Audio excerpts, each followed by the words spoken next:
Narol Saite Premi Samiti Infalda Sinjalangjaduna Masai Ayuktagi Chathariba function gi second session asida aikoina thamjariba si Padma Devi Award Teleningol Atogeme Award Tainjam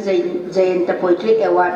Moirangthem Narendra Sanagi Medal Sanasam Ongbi Moirangthem Maipakini Saita Mana Haiba Mana Singasi Lantok Sagadabani Aduna Tauramasi Haudok Sanavidamakta Oksinjari Kai Kumnazariba Chairman Manipur Handloom and Handicrafts Development Corporation Limited ki Thokubiriba Honorable MLA Hongban Taban Bomcha Amadi Narol Saite Premi Samiti Imphal ki President Oina Thokubiriba Masigi Thoram Asigi Su President Ligadoliba Ikai Kumnazariba Naurubam Indramani Thoramasi Haudok Sanavidamakta Dai Singbirak Nabahanga Cherry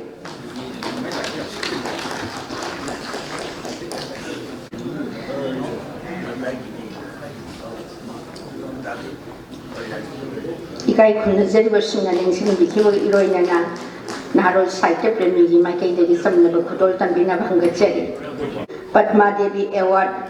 Katpira Panas Samurai Latong Gopal Sharma Masung Masil Manau Singa Kachabani Matanga Telem Ningol Toiveme Award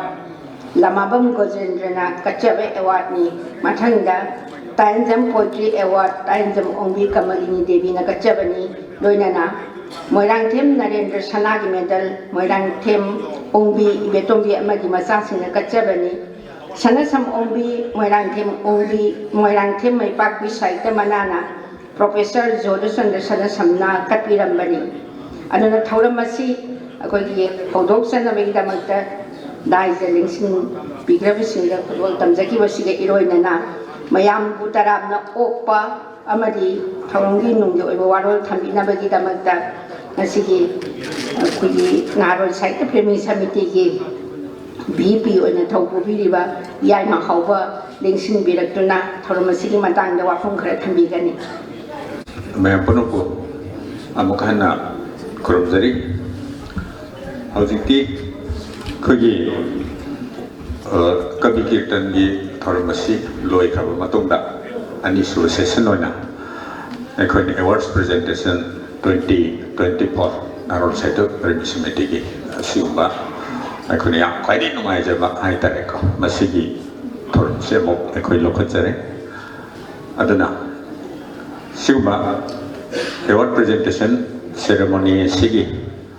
Dies the chief guest on election view Hajarubadagi Otokna Toyana Ya Birpa Oza Siki S.E. Bomza Honorable Chairman Manipur Handloom and Handicrafts Development Corporation Limited Ayakna Tarakna Okcheri Mayam Danik Sinjaniba Mana Asum Kambirum Bane Aisu Lamlai Kendra Gini Kagi Honorable Sulamlai Kendra Gini Aigi Kendra Manungi Oijabane Aduna Kona Harana Ya Birpa Siam no Aijay Dies Tataram no Okcheri Aduga Sigi award presentation ceremony Sigi Thorum Sigi Thormapu Oin election Biriba Kai Kundazariba President Narol Saite Premi Samiti Oza Norwibam Intermane Taram Okcheri Mangal election Biriba Alaman Singh Saite Bunuk Sibiba Marumapang Singh Scholars Singh Punapu Taramna Okcheri Aduga Baton Kachurubadagi Corridor Saite Sibunuk Sibibadagi Limbiriba Ichilinau Iselisis Mayam Punabak Ayahan Narol Saite Premi Samiti Hot Sinderaga Taramna Okcheri The Ngasigi Kuna Lantok Segadariba Award Singase Asigi awardee Sing Bo Amukena Aina Toy Changyao Taramna Okcheri The awardee Singi Mumano Marimata Sing Puming Togat Nabagi the Limbiri Mayam Punamak Adubus Amat Sitadana Ayahan Taramna Okcheri Breski Silinau Sing Limbiri Pasingbusu Taramna Okcheri Subsinna Aina Punamapo Amukana Taram Okcheri Aikogi a program Sitandak to Biribi Maru Yamim to Bina Adum ꯇꯦꯟꯇꯛ ꯇꯦꯟꯇꯛꯅ ꯈꯤꯇꯪ ꯍꯥꯏꯕꯗ ꯌꯥꯝ ꯈꯪꯍꯟꯕ ꯌꯥꯕꯁꯤꯡꯁꯦ ꯌꯥꯝꯅ ꯍꯥꯏꯕꯤꯈ꯭ꯔꯕꯅꯤ ꯑꯩꯈꯣꯏ ꯉꯁꯤ ꯂꯥꯡꯊꯣꯛꯆꯒꯗꯧꯔꯤꯕ ꯍꯥꯏꯗꯤ ꯀꯨꯝꯁꯤꯒꯤ ꯆꯍꯤꯁꯤꯒꯤ ꯑꯣꯏꯅꯗꯤ ꯑꯦꯋꯥꯔꯗꯁ 5ꯅꯤ ꯃꯌꯥꯝꯗ ꯑꯩꯈꯣꯏꯅ ꯑꯁꯤꯒꯤ ꯕ꯭ꯔꯣꯆꯔꯁꯦ ꯁꯣꯏꯗꯅ ꯈꯨꯠꯇ ꯐꯪꯕꯤꯔꯝꯒꯅꯤ ꯑꯁꯤꯒꯤ ꯃꯃꯥꯡꯗ ꯏꯔꯤꯕꯁꯤꯡ ꯑꯗꯨꯅꯤ ꯑꯗꯨꯅ ꯄꯗꯃ ꯗꯦꯕꯤ ꯑꯦꯋꯥꯔꯗ ꯑꯁꯤ ꯑꯩꯈꯣꯏꯒꯤ ꯂꯥꯏꯑꯣꯏꯈ꯭ꯔꯕ ꯑꯩꯒ ꯁꯃꯨꯔꯥꯏ ꯂꯥꯠꯄꯝ ꯒꯣꯄꯥꯜ ꯁꯔꯃ ꯃꯥꯅ ꯂꯨꯆꯤꯡꯉꯒ ꯃꯆꯤꯟ ꯃꯅꯥꯎꯁꯤꯡꯅ ꯁꯦꯜꯁꯤ ꯁꯃꯤꯇꯤꯗ ꯗꯣꯅꯦꯠ ꯇꯧꯕꯤꯔꯒ ꯃꯗꯨꯅ ꯃꯆꯥ ꯄꯣꯛꯍꯜꯂꯒ ꯑꯩꯈꯣꯏꯅ ꯃꯅꯥꯁꯤ ꯄꯤꯖꯕꯅꯤ ꯌꯥꯝ ꯅꯨꯡꯉꯥꯏꯕ ꯑꯃꯅ ꯑꯩꯒꯥꯁꯤꯅ ꯑꯩꯁꯤ ꯀꯤ ꯅꯣꯠ ꯂꯣꯝꯗ ꯆꯪꯁꯤꯟꯖꯔꯕꯅꯤꯀꯣ ꯑꯩꯒꯥꯁꯤꯅ ꯕ꯭ꯔꯥꯍ꯭ꯃꯣꯟ ꯑꯃ ꯑꯣꯏꯅ ꯁꯪꯁꯀ꯭ꯔꯤꯠꯀꯨꯝꯕ ꯀꯔꯤꯒꯨꯝꯕꯁꯤ ꯌꯥꯝ ꯈꯪꯕꯤꯔꯒꯁꯨ ꯃꯥꯅ ꯌꯥꯝ ꯊꯋꯥꯏ ꯌꯥꯎꯅ ꯑꯩꯈꯣꯏ ꯃꯅꯤꯄꯨꯔꯤ ꯁꯥꯍꯤꯇ꯭ꯌꯁꯦ ꯃꯅꯤꯄꯨꯔꯤ ꯂꯣꯟꯁꯦ ꯁꯤꯒꯤꯗꯃꯛꯇ ꯃꯥꯒꯤ ꯊꯃꯣꯏꯁꯤꯗꯗꯤ ꯌꯥꯝ ꯃꯅꯨꯡꯗ ꯀꯩꯅꯣꯝꯃ ꯈꯟꯕꯤꯔꯝꯃꯤ ꯑꯩꯒꯥꯁꯤꯅ ꯀꯔꯝꯍꯥꯏꯅ ꯇꯧꯒꯦꯗ ꯂꯣꯟꯁꯤ ꯌꯨꯅꯦꯁꯀꯣꯒꯤ ꯀꯔꯤꯒꯤ ꯔꯤꯄꯣꯔꯠꯇ ꯑꯩꯈꯣꯏꯁꯤ ꯁꯤꯈꯤꯗꯧꯔꯦ ꯑꯗꯨꯝ ꯏꯟꯗꯦꯟꯖꯔഡ് ꯑꯣꯏꯔꯦ ꯀꯥꯏꯅ ꯍꯥꯏꯕ ꯄꯥꯈꯠꯂꯛ ꯀꯥꯟꯁꯤꯗ ꯐꯥꯎꯔꯛꯄꯔ ꯈꯪꯗꯦ ꯑꯩꯒꯥꯒꯤꯗꯣ ꯑꯗꯨꯅ ꯃꯩꯇꯩꯂꯣꯟ ꯁꯤꯅ ꯃꯃꯥꯂꯣꯟ ꯑꯣꯏꯗꯕ ꯑꯗꯨꯒꯨꯝꯕ ꯑꯏꯕ ꯑꯃꯅ ꯃꯩꯇꯩꯂꯣꯟꯗ ꯏꯕ ꯂꯥꯏꯔꯤꯛꯇ ꯁꯤꯒꯨꯝꯕ ꯃꯅꯥꯁꯦ ꯄꯤꯕꯤꯌꯨ ꯍꯥꯏꯅ ꯄꯗꯃ ꯗꯦꯕꯤ ꯑꯦꯋꯥꯔꯗꯁꯦ ꯑꯩꯒ ꯑꯩꯈꯣꯏꯒꯤ ꯏꯃꯥ ꯊꯧꯔꯥꯅꯤꯒꯤ ꯃꯤꯡꯗ ꯀꯠꯄꯤꯕꯅꯤ ꯌꯥꯝ ꯅꯨꯡꯉꯥꯏ ꯑꯗꯨꯅ ꯃꯁꯤ ꯑꯩꯈꯣꯏꯅ ꯄꯤꯖꯔꯛꯏꯕꯁꯤ ꯆꯍꯤ ꯑꯃ ꯑꯅꯤ ꯍꯧꯈ꯭ꯔꯦꯀꯣ ꯑꯗꯨꯅ ꯑꯩꯈꯣꯏꯅ ꯁꯃꯤꯇꯤꯅ ꯃꯅꯥ ꯄꯤꯅꯕ ꯂꯥꯏꯔꯤꯛ ꯊꯤꯕꯁꯦ ꯁꯤꯁꯨ ꯈꯔ ꯈꯤꯇꯪ ꯋꯥꯅꯤꯡꯉꯥꯏ ꯃꯆꯥꯛ ꯑꯃꯗꯤ ꯑꯣꯏ ꯐꯪꯗꯦꯕ ꯂꯥꯏꯔꯤꯛꯁꯦ ꯍꯥꯏꯗꯤ ꯃꯩꯇꯩꯂꯣꯟꯗ ꯏꯕꯁꯦ ꯑꯩꯈꯣꯏ ꯃꯔꯤꯡ ꯃꯆꯥ ꯑꯃꯗ ꯑꯍꯥꯟꯕ ꯄꯤꯔꯦ ꯑꯗꯒꯤꯗꯤ ꯑꯩꯈꯣꯏꯒꯤ ꯀꯔꯤꯕ ꯑꯩꯈꯣꯏꯒꯤ ꯑꯣꯖꯥ ꯔꯣꯕꯤꯟꯁꯟ ꯑꯃ ꯄꯤꯈ꯭ꯔꯦꯀꯣ ꯑꯗꯒꯤ ꯑꯣꯖꯥ ꯕꯥꯕꯥꯅꯤ ꯑꯙꯤꯀꯥꯔꯤ ꯄꯤꯈ꯭ꯔꯦ ꯑꯣꯖꯥ ꯂꯤꯡꯁꯤꯜꯂꯤꯕ ꯑꯩꯈꯣꯏꯒꯤ ꯂꯟꯕꯣꯟ ꯀꯕꯨꯏ ꯑꯣꯖꯥ ꯂꯟꯕꯣꯟ ꯀꯕꯨꯏꯗꯁꯨ ꯄꯤꯈ꯭ꯔꯦ ꯑꯁꯨꯃꯥꯏꯅ ꯇꯧꯅ ꯃꯊꯪ ꯃꯊꯪ ꯄꯤꯔꯛꯄꯅꯤ ꯑꯗꯣ ꯍꯟꯗꯛꯀꯤ ꯑꯁꯤꯅ ꯑꯩꯈꯣꯏꯒꯤ ꯑꯣꯖꯥ ꯗꯨꯔꯒꯥ ꯁꯔꯃ ꯗꯤ ꯑꯦꯝ ꯀꯣꯂꯦꯖꯇ ꯑꯣꯖꯥ ꯑꯣꯏꯕꯤꯔꯝꯕꯅꯤ ꯃꯍꯥꯛꯅ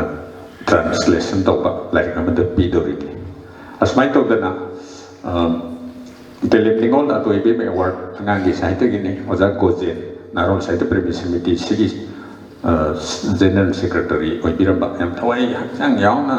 ꯑꯁꯤꯒꯤ ꯑꯣꯔꯒꯅꯥꯏꯖꯦꯁꯟꯁꯦ ꯃꯥꯡꯂꯣꯝꯗ ꯏꯟꯈꯠꯄꯤꯔꯝꯕ ꯑꯣꯖꯥꯅꯤ ꯃꯥꯅ ꯀꯠꯄꯤꯕꯅꯤ ꯃꯥꯒꯤ ꯏꯃꯥꯒꯤ ꯃꯤꯡꯗ ꯑꯉꯥꯡꯒꯤ ꯁꯥꯍꯤꯇ꯭ꯌꯒꯤ ꯂꯥꯏꯔꯤꯛꯇ ꯄꯤꯕꯅꯤ ꯇꯥꯏꯖꯝ ꯖꯌꯟꯇ ꯄꯣꯏꯇ꯭ꯔꯤ ꯑꯦꯋꯥꯔꯗꯁꯤꯅ ꯇꯥꯏꯟꯖꯝꯒꯤ ꯑꯩꯈꯣꯏ ꯑꯣꯖꯥ ꯕꯤꯖꯣꯏ ꯑꯩꯈꯣꯏꯒꯤ ꯏꯃꯥꯁꯦ ꯀꯃꯂꯤꯅꯤ ꯃꯥꯅ ꯀꯠꯄꯤꯕꯅꯤ ꯑꯁꯤꯅ ꯃꯅꯤꯄꯨꯔꯤ ꯁꯩꯔꯦꯡ ꯈ꯭ꯋꯥꯏꯗꯒꯤ ꯐꯕ ꯈꯜꯂꯒ ꯄꯤꯕꯤꯌꯨ ꯍꯥꯏꯗꯅ ꯑꯗꯨꯃꯥꯏꯅ ꯇꯧꯗꯅ ꯀꯠꯄꯤꯕꯅꯤ ꯃꯣꯏꯔꯥꯡꯊꯦꯝ ꯅꯔꯦꯟꯗ꯭ꯔ ꯁꯅꯥꯒꯤ ꯃꯦꯗꯜ ꯑꯁꯤꯅ ꯃꯣꯏꯔꯥꯡꯊꯦꯝꯒꯤ ꯃꯌꯥꯝꯅ ꯈꯪꯅꯕꯤꯕ ꯑꯩꯈꯣꯏꯒꯤ ꯃꯣꯏꯔꯥꯡꯊꯦꯝ ꯆꯟꯗ꯭ꯔꯁꯤꯡ ꯄꯟꯗꯤꯠ ꯑꯆꯧꯕꯒꯤ ꯃꯖꯥ ꯏꯕꯨꯡꯉꯣ ꯑꯣꯏꯗꯣꯏꯅꯤ ꯄꯥꯎ ꯅꯔꯦꯟꯗ꯭ꯔꯁꯤꯅ ꯑꯗꯨꯝ ꯃꯍꯥꯛꯀꯤ ꯃꯃꯤꯡꯗ ꯄꯥꯎꯒꯤ ꯃꯆꯥꯁꯤꯡꯁꯤꯅ ꯀꯠꯄꯅꯤ ꯑꯗꯣ ꯃꯌꯥꯝꯗ ꯍꯥꯏꯅꯤꯡꯕ ꯑꯃ ꯂꯩ ꯑꯩꯈꯣꯏ ꯅꯥꯔꯣꯜ ꯁꯥꯍꯤꯇ꯭য ꯄ꯭ꯔꯦꯃꯤ ꯁꯃꯤꯇꯤ ꯑꯁꯤꯅ ꯗꯣꯅꯔꯁꯤꯡꯗꯒꯤ ꯁꯦꯜꯁꯤ ꯂꯧꯔꯒ ꯗꯤꯄꯣꯖꯤꯠ ꯇꯧꯔꯒ ꯑꯗꯨꯒꯤ ꯁꯦꯟꯗꯣꯏ ꯂꯥꯛꯄꯟ ꯄꯤꯕꯅꯦꯅ ꯑꯩꯅ ꯍꯦꯛ ꯍꯥꯏꯖꯕꯗꯣ ꯉꯁꯥꯏꯒꯤꯗ ꯄꯨꯟꯅ ꯑꯩꯈꯣꯏꯁꯤ ꯁꯃꯤꯇꯤꯅ ꯍꯧꯖꯤꯛ ꯄꯤꯔꯤꯁꯤ ꯃꯅꯥꯁꯤ 13 ꯑꯣꯏ ꯁꯤ ꯃꯅꯨꯡꯗ ꯃꯅꯥ 2 ꯑꯃꯗꯤ ꯒꯣꯜ ꯃꯦꯗꯜꯅꯦ ꯒꯣꯜ ꯃꯦꯗꯜꯁꯦ ꯑꯇꯩ ꯀꯅꯥꯝ ꯐꯥꯎꯒꯤ ꯅꯠꯇꯦ ꯃꯣꯏꯔꯥꯡꯊꯦꯝꯒꯤꯅꯦꯕ ꯆꯟꯗ꯭ꯔꯁꯤꯡ ꯄꯟꯗꯤꯠ ꯑꯆꯧꯕ ꯁꯅꯥꯒꯤ ꯃꯦꯗꯜ ꯃꯣꯏꯔꯥꯡꯊꯦꯝ ꯅꯔꯦꯟꯗ꯭ꯔ ꯁꯅꯥꯒꯤ ꯃꯦꯗꯜ ꯑꯣꯏꯅ ꯄꯤꯕꯅꯦ ꯑꯩꯈꯣꯏꯒꯤ ꯍꯧꯖꯤꯛ ꯄꯤꯔꯤꯕ ꯃꯦꯗꯜꯁꯦ ꯃꯁꯤ ꯄ꯭ꯔꯣꯕ꯭ꯂꯦꯝ ꯈꯔ ꯂꯩꯕ ꯁꯅꯥꯒꯤ ꯃꯃꯜꯗꯤ ꯃꯌꯥꯝꯅ ꯈꯪꯕꯤꯕꯗꯒꯤꯗ ꯍꯥꯞꯄꯤꯕ ꯁꯅꯥꯒꯤ ꯃꯃꯜꯁꯦ ꯑꯍꯥꯟꯕꯗꯗꯤ ꯂꯨꯄꯥ 5,500 ꯁꯅꯥ ꯍꯥꯞꯄꯒ ꯌꯥꯔꯝꯕꯗꯨꯅ ꯍꯧꯖꯤꯛꯅ ꯂꯨꯄꯥ 25,000 ꯍꯥꯞꯀꯠꯂꯛꯄ ꯑꯗꯨꯅ ꯉꯁꯥꯏꯒꯤ ꯂꯥꯛꯇꯣꯔꯤꯕ ꯁꯦꯟꯗꯣꯏꯗꯨꯗꯤ ꯂꯦꯡꯗꯕꯅꯤꯅ ꯑꯗꯨꯒꯤ ꯑꯋꯥꯕ ꯈꯔ ꯂꯩ ꯏꯃꯨꯡ ꯃꯅꯨꯡꯒ ꯑꯩꯈꯣꯏ ꯀꯨꯞꯅ ꯈꯟꯅꯔꯒ ꯑꯗꯨꯝ ꯄꯥꯡꯊꯣꯛꯏ ꯍꯧꯖꯤꯛ ꯐꯥꯎꯕꯗꯤ ꯑꯁꯤꯅ ꯁꯅꯥꯒꯤ ꯃꯦꯗꯜꯗꯨꯒꯤ ꯄꯣꯠꯇꯨꯃ ꯃꯌꯥꯝ ꯊꯝꯖꯕꯅꯤ ꯑꯗꯒꯤ 5 ꯁꯨꯔꯛꯄꯒꯤ ꯁꯅꯁꯃꯣꯡꯕꯤ ꯃꯣꯏꯔꯥꯡꯊꯦꯝ ꯃꯩꯄꯥꯛꯄꯤ ꯁꯥꯍꯤꯇ꯭ಯ ꯃꯅꯥ ꯃꯁꯤꯅ ꯂꯩꯈꯤꯗ꯭ꯔꯕ ꯑꯩꯈꯣꯏꯒꯤ ꯇꯥꯃꯣ ꯄ꯭ꯔꯣꯐꯦꯁꯔ ꯖꯣꯔꯖ ꯆꯟꯗ꯭ꯔ ꯁꯅꯁꯪ ꯃꯥꯅ ꯀꯠꯄꯤꯔꯝꯕꯅꯤ ꯆꯍꯤ 2-2ꯗ ꯄꯤꯕ ꯑꯣꯜꯇꯔꯅꯦꯠ ꯑꯣꯏꯅ ꯑꯃꯨꯛꯅ ꯁꯣꯔꯠ ꯁ꯭ꯇꯣꯔꯤꯒꯤ ꯂꯥꯏꯔꯤꯛꯇ ꯄꯤꯕ ꯑꯃꯨꯛꯅ ꯅꯣꯕꯦꯜꯗ ꯄꯤꯕ ꯍꯟꯗꯛ ꯄꯤꯖꯒꯗꯧꯔꯤꯁꯤꯅ ꯅꯣꯕꯦꯜꯒꯤ ꯂꯥꯏꯔꯤꯛꯇ ꯄꯤꯗꯧꯔꯤꯅꯤ ꯑꯗꯨꯅ ꯑꯁꯤꯃ ꯆꯥꯎꯔꯥꯛꯄ ꯑꯃ ꯊꯝꯃꯦ ꯃꯅꯥꯗꯤ ꯑꯩꯈꯣꯏ 11ꯅꯤ ꯍꯥꯏꯖꯈ꯭ꯔꯦꯀꯣ ꯑꯅꯤ ꯑꯃꯅ ꯒꯣꯜꯗ ꯃꯦꯗꯜ ꯂꯦꯝꯍꯧꯔꯤꯕ 11ꯗꯨꯅ ꯁꯦꯜꯒꯤ ꯃꯅꯥ ꯑꯣꯟꯊꯣꯛꯏ ꯈꯥꯏꯗꯦꯝ ꯄ꯭ꯔꯃꯣꯗꯤꯅꯤ ꯖꯣꯒꯦꯟꯗ꯭ꯔꯅꯆꯤꯡꯕꯁꯨ ꯂꯩꯔꯝꯃꯤ ꯁꯅꯥꯒꯤ ꯃꯦꯗꯜ ꯑꯗꯨ ꯗꯣꯅꯔꯁꯤꯡꯒ ꯇꯥꯟꯅꯔꯒ ꯑꯩꯈꯣꯏꯅ ꯀꯦꯁ ꯑꯦꯋꯥꯔꯗ ꯑꯣꯟꯊꯣꯛꯆꯕꯅꯤ ꯉꯁꯥꯏꯒꯤ ꯑꯩꯈꯣꯏꯒꯤ ꯄ꯭ꯔꯣꯕ꯭ꯂꯦꯝꯗꯨ ꯈꯤꯇꯪ ꯍꯟꯊꯅꯕ ꯍꯥꯏ ꯑꯗꯨꯅ ꯊꯣꯏꯗꯣꯛꯄ ꯍꯥꯏꯅꯤꯡꯉꯥꯏꯗꯤ ꯂꯩꯕ ꯅꯠꯇꯦ ꯃꯅꯥ ꯄꯤꯕꯁꯤꯒꯤ ꯃꯔꯝꯁꯤ ꯀꯔꯤꯅꯣ ꯍꯥꯏꯅ ꯍꯪꯉꯛꯑꯗꯤ ꯃꯅꯥ ꯄꯤꯕꯒꯤ ꯃꯔꯝꯁꯤꯗꯤ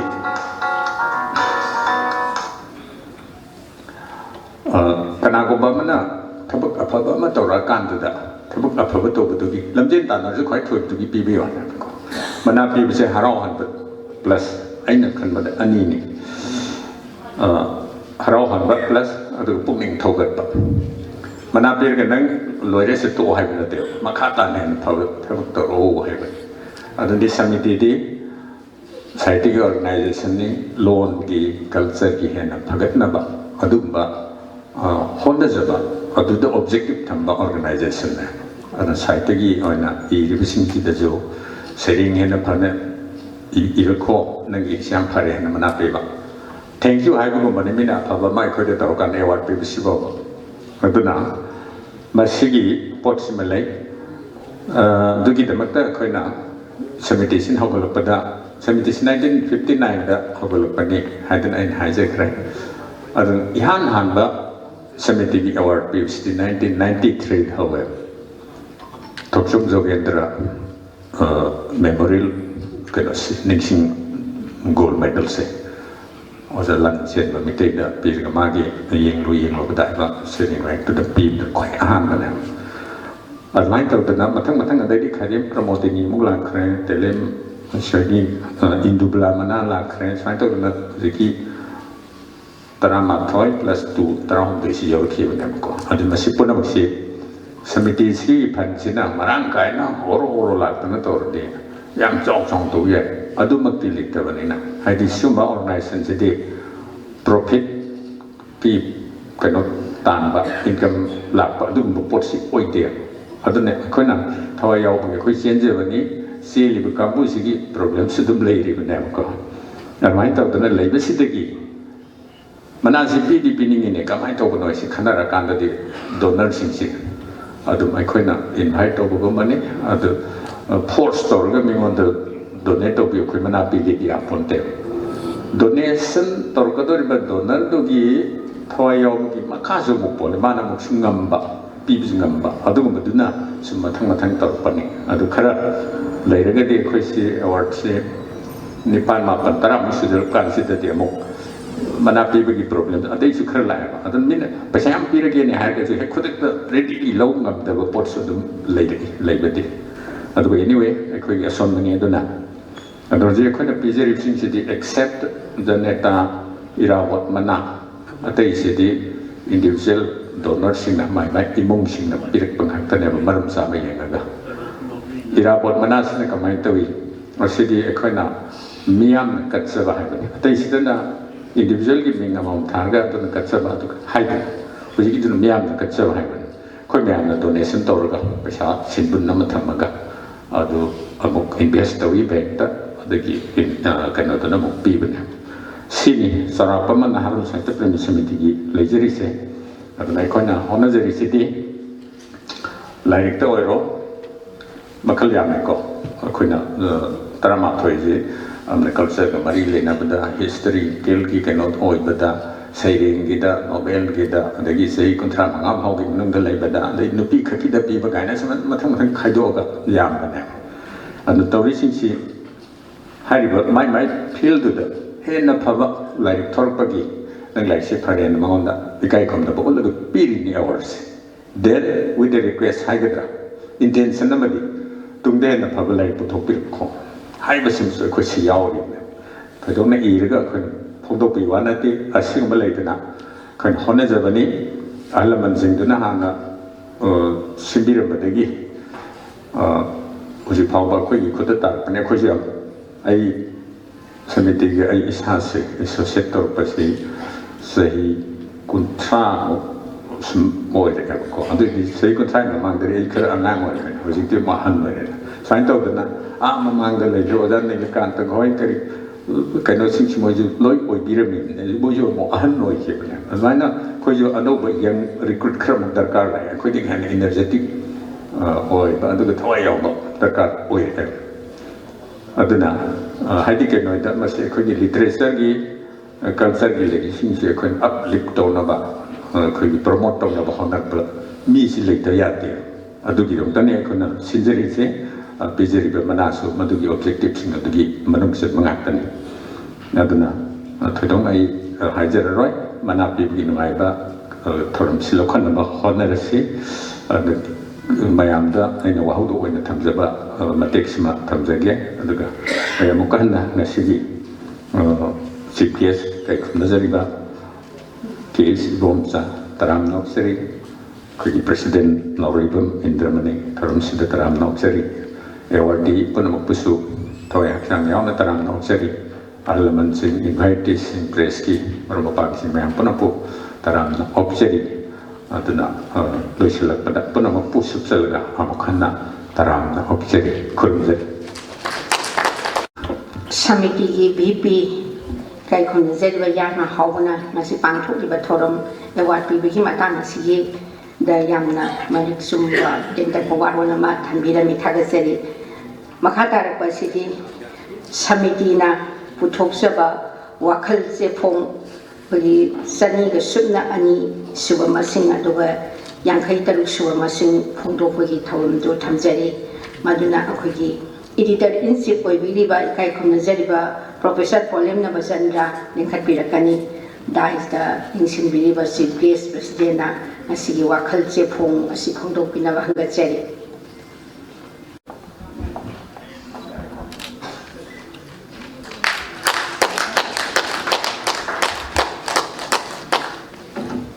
ꯆꯤꯐ ꯒꯦꯁꯅ ꯑꯩꯈꯣꯏꯒꯤ ꯆꯦꯐꯣꯡ ꯑꯁꯤ ꯐꯣꯡꯗꯣꯛꯂꯦꯅ ꯂꯥꯎꯊꯣꯛꯄꯤꯅꯕ ꯍꯪꯒꯠꯆꯔꯤ ꯅꯍꯥꯔꯣꯜ ꯁꯥꯍꯤꯇ꯭ꯌ ꯄ꯭ꯔꯦꯃꯤ ꯏꯝꯐꯥꯜꯅ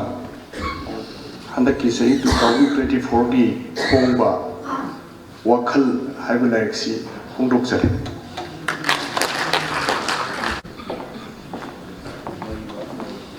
ꯏꯀꯥꯏ ꯈꯨꯝꯅꯖꯔꯤꯕ ꯉꯁꯤꯒꯤ ꯆꯤꯐ ꯒꯦꯁꯅ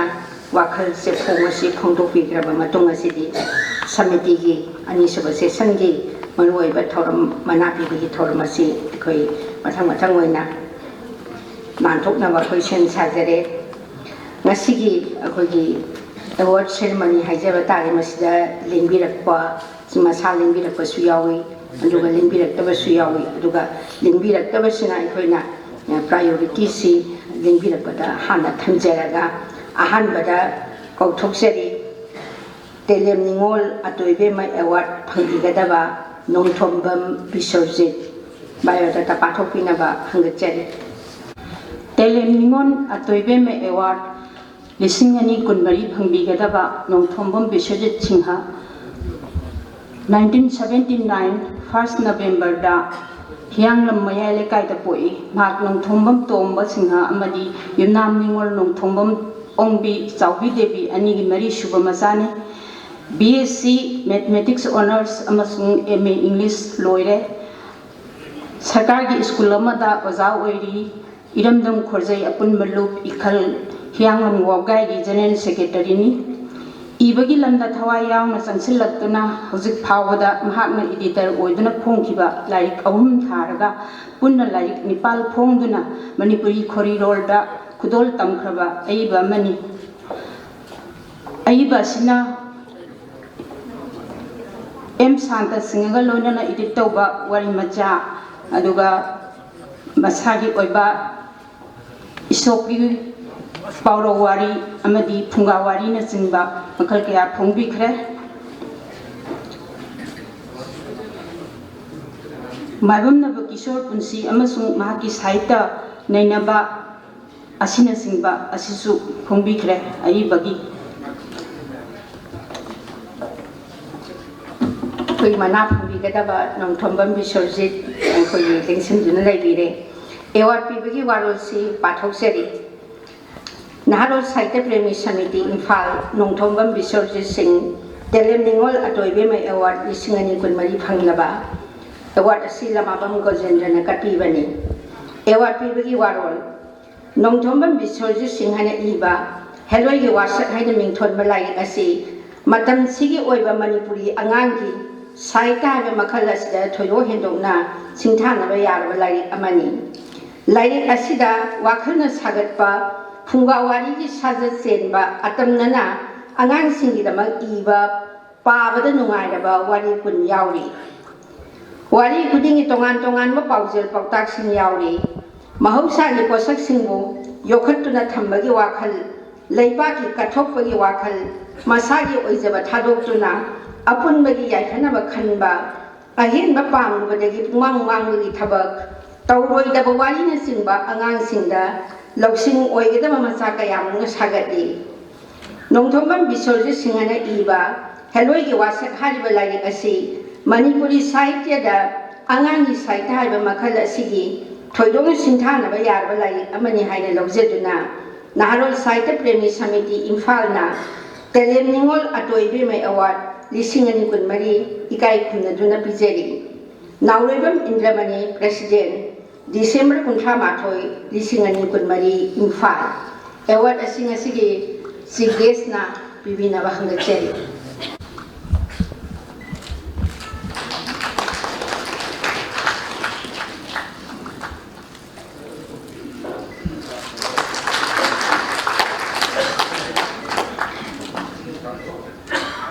ꯃꯊꯪꯗ ꯑꯩꯈꯣꯏꯒꯤ ꯑꯦꯋꯥꯔꯗꯤ ꯑꯃ ꯀꯧꯁꯤꯟꯖꯔꯤ ꯇꯥꯏꯟꯖꯝ ꯖꯌꯟꯇ ꯄꯣꯏꯇ꯭ꯔꯤ ꯑꯦꯋꯥꯔꯗ ꯐꯪꯕꯤꯒꯗꯕ ꯗꯦꯕꯗꯥꯁ ꯃꯥꯏꯔꯦꯝꯕꯝ ꯑꯩꯈꯣꯏꯒꯤ ꯂꯥꯏꯔꯤꯛ ꯑꯩ ꯂꯩꯇꯦ ꯍꯥꯏꯕ ꯂꯥꯏꯔꯤꯛ ꯑꯁꯤꯗ ꯄꯤꯕꯤꯒꯗꯕꯅꯤ ꯇꯥꯏꯟꯖꯝ ꯖꯌꯟꯇ ꯄꯣꯏꯇ꯭ꯔꯤ ꯑꯦꯋꯥꯔꯗ 2024 ꯐꯪꯕꯤꯒꯗꯕ ꯗꯦꯕꯗꯥꯁ ꯃꯥꯏꯔꯦꯝꯕꯝ ꯏꯪ ꯀꯨꯝꯖꯥ 1969 ꯁꯦꯞꯇꯦꯝꯕꯔ 2ꯗ ꯃꯣꯏꯔꯥꯡ ꯊꯣꯌꯥ ꯂꯩꯀꯥꯏ ꯃꯣꯏꯔꯥꯡꯗ ꯄꯣꯛꯏ ꯑꯄꯣꯛꯄꯒꯤ ꯃꯤꯡ ꯃꯥꯏꯔꯦꯝꯕꯝ ꯄꯤꯁꯛ ꯁꯤꯡꯍ ꯑꯗꯨꯒ ꯑꯄꯣꯛꯄꯤꯒꯤꯅ ꯃꯥꯏꯔꯦꯝꯕꯝ ꯑꯣꯡꯕꯤ ꯂꯥꯏꯁ꯭ꯔꯝ ꯅꯤꯉꯣꯜ ꯏꯕꯦꯇꯣꯟꯕꯤ ꯗꯦꯕꯤ ꯏꯪꯂꯤꯁ ꯂꯤꯇꯔꯦꯆꯔ ꯇꯝꯗꯨꯅ ꯍꯤꯔꯝ ꯑꯁꯤꯗ ꯄꯣꯁꯠ ꯒ꯭ꯔꯦꯖꯨꯑꯦꯠꯅꯤ ꯃꯄꯨꯡ ꯑꯣꯏꯅ ꯁꯩꯔꯦꯡꯗ ꯈꯨꯠ ꯊꯥꯏ ꯅꯩꯅꯕꯒꯤ ꯂꯝꯗꯁꯨ ꯑꯗꯨꯃꯛ ꯏꯔꯤ ꯍꯟꯗꯣꯛꯄꯒꯤ ꯊꯕꯛꯁꯨ ꯇꯧꯏ ꯁꯥꯍꯤꯇ꯭ꯌꯗ ꯈꯨꯗꯣꯜ ꯇꯝꯈ꯭ꯔꯕ ꯂꯥꯏꯔꯤꯛ ꯈꯔꯗꯤ ꯄꯥꯡ ꯇꯤꯡꯂꯤꯕ ꯖꯤꯁꯨ ꯑꯃ ꯊꯋꯥꯏꯒꯤ ꯏꯁꯩ ꯁꯥꯕꯤꯇ꯭ꯔꯤ ꯅꯍꯥꯛ ꯂꯨꯍꯣꯡꯒꯗꯕꯅꯤ ꯍꯥꯏꯅꯩ ꯅꯍꯥꯛꯁꯦ ꯑꯉꯥꯎꯕꯤꯅꯤ ꯑꯩ ꯂꯩꯇ꯭ꯔꯦ ꯑꯁꯤꯅꯆꯤꯡꯕ ꯍꯥꯏꯅꯩ ꯅꯍꯥꯛꯁꯦ ꯑꯉꯥꯎꯕꯤꯅꯤ ꯍꯥꯏꯕ ꯂꯥꯏꯔꯤꯛ ꯑꯁꯤꯗ ꯔꯥꯏꯇꯔꯁ ꯀ꯭ꯂꯕ ꯅꯝꯕꯣꯜꯅ ꯆꯟꯗ꯭ꯔꯦꯁꯣꯔ ꯅꯤꯡꯁꯤꯡ ꯁꯥꯍꯤꯇ꯭ꯌ ꯃꯅꯥ 2020 ꯄꯤꯗꯨꯅ ꯏꯀꯥꯏ ꯈꯨꯝꯅꯈ꯭ꯔꯦ ꯗꯦꯕꯗꯥꯁ ꯃꯥꯏꯔꯦꯝꯕꯝ ꯃꯅꯤꯄꯨꯔꯤ ꯑꯏꯕ ꯑꯃ ꯑꯣꯏꯅ ꯁꯥꯍꯤꯇ꯭ಯ ꯑꯦꯀꯥꯗꯃꯤꯅ ꯅꯦꯁꯅꯦꯜ ꯊꯥꯛꯇ ꯑꯃꯗꯤ ꯃꯅꯤꯄꯨꯔ ꯁ꯭ꯇꯦꯠ ꯀꯂꯥ ꯑꯦꯀꯥꯗꯃꯤꯅ ꯁꯤꯟꯕ ꯁꯥꯍꯤꯇ꯭ꯌꯒꯤ ꯁꯤꯝꯄꯣꯖꯤꯌꯝꯁꯤꯡꯗ ꯁꯔꯨꯛ ꯌꯥꯈ꯭ꯔꯦ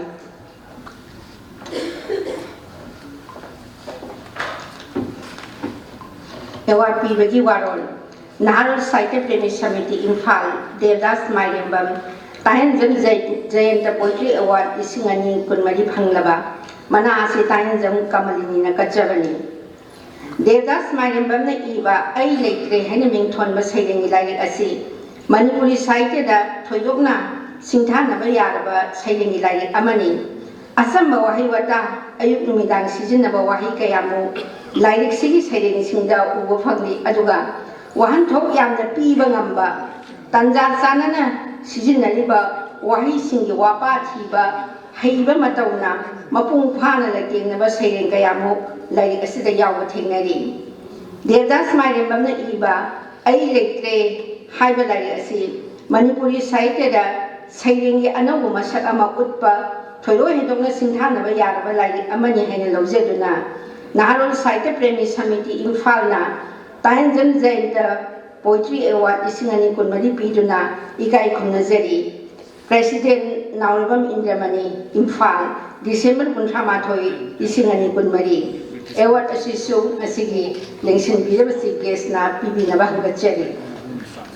ꯃꯦꯃꯦꯟꯇꯣ ꯂꯣꯏꯅꯅ ꯒꯦꯁ ꯑꯦꯋꯥꯔꯗ 10,000 ꯂꯣꯏꯅꯔꯤ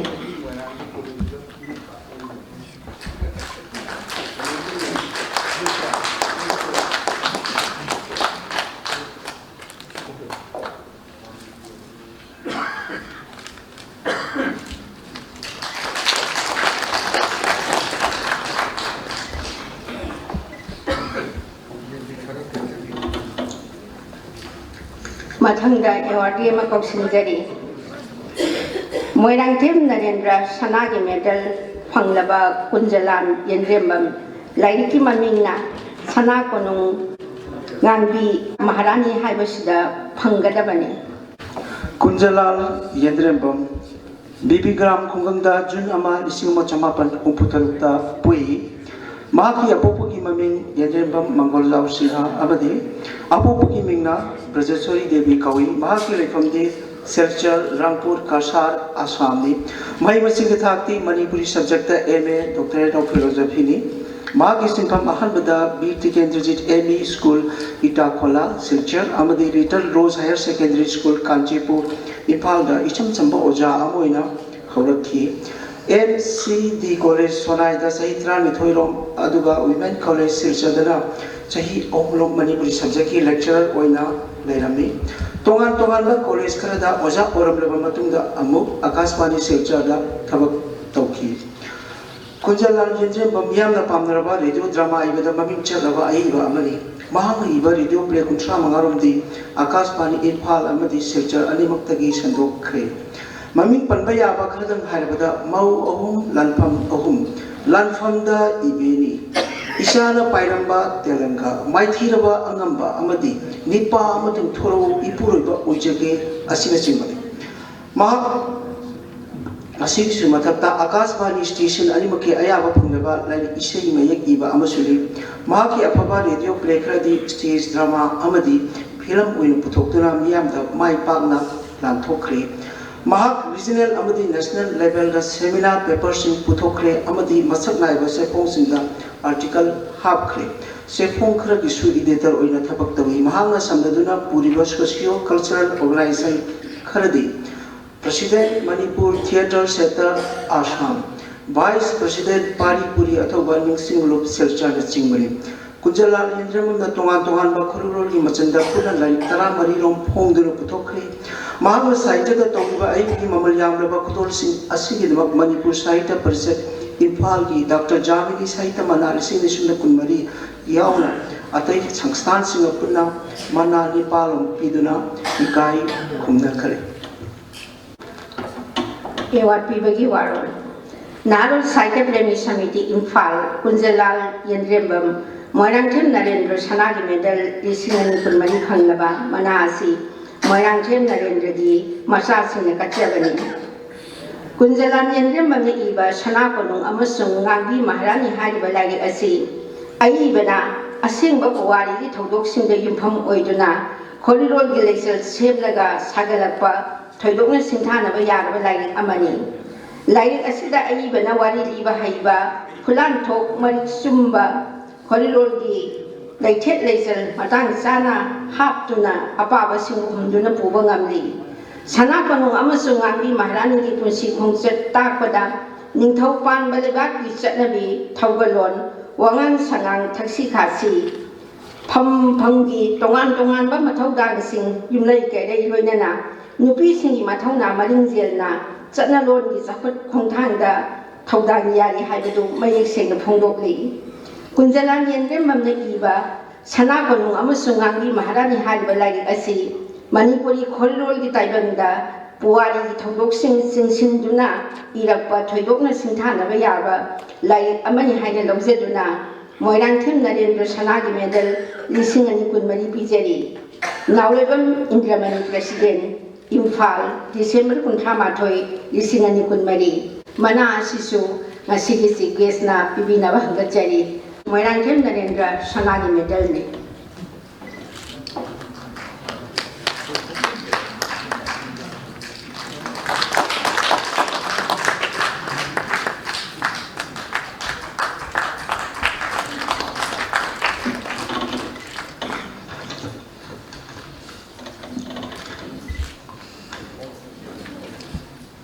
मथंग कौशनजरी सनसम ओंबी मोइरांगथेम मैपाकपी साहित्य मना मोइरांगथेम प्रियोव्रतदा खुसिननबगीदमक्तनी बायोडाटा पाथोकपिना भंगचरी सनसम ओंबी मोइरांगथेम मैपाकपी साहित्य मना 2024 फंगबीगदबा मोइरांगथेम प्रियोव्रत सिंह ख्रिस्त कुम 1959 की October amada Tentha Khongbal Thawal district ta poe apokpagi mingna Morangthem Kalanjur Singha amasung apokpagi mingna Ibem Chawbi Devi kawi mahi masingi thak Ingrazida MA PhD ni tongan ba college singda oja oiramlaba matungda Imphal College gi principal oina lisingani kulumdoi da thabak tegi pothaki ai basi Manipuri amadi Ingraji lol animakta khut thai punna lai kunthra ga mari phongkhre sayengda asa tauri anoba prithvi nongthang amasung basi wari machada ai ware drama da punsina punsigi damak he thamoi kumkang kum kabisang naina waringda kumdam upanyasta ngangrana numidang thabal ipong horak ngai amuba tha Ingreji monograph ta Hizam Irabot Singha Anubata Tirthajata Jat Onba Sairengda Pain Asina Singba Khradang Panbayai Film script manga su iduna utkre Manipuri Sahitya Pracharak Sabha Wangjangi Ithilgi editor Manipur State Kala Academy gi Quarterly Journal gi editor Sahitya Academy New Delhi gi General Council amadi advisory board member oiki Manipuri Sahitya ki Sangstan kya gi live member ni Akashvani award anirak phangbikhre Nohaphol gi Thongam Thoibini Singh mana Manipuri Sahitya Parishad Bishnupur Masagi Torangbam Oza Sawbaning Singh Sanagi medal Sahitya Seva Samiti Kapching gi Surlata Sahitya Puraskar amasung best story writer award Langmaidong Dramatic Union gi Aribam Nandakishore Sharma Ningsing mana Manipuri Sahitya Parishad Imphal gi BM Nobel Award asi panbayai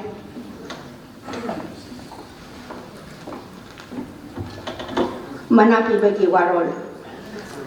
Moirangthem Priyawarta Sanasam Ungbi Maipak Pi Sahitya Mana Lisingani Kunmari Phanglabani Mana asi Professor Joda Chandra Sanasamna Kachabani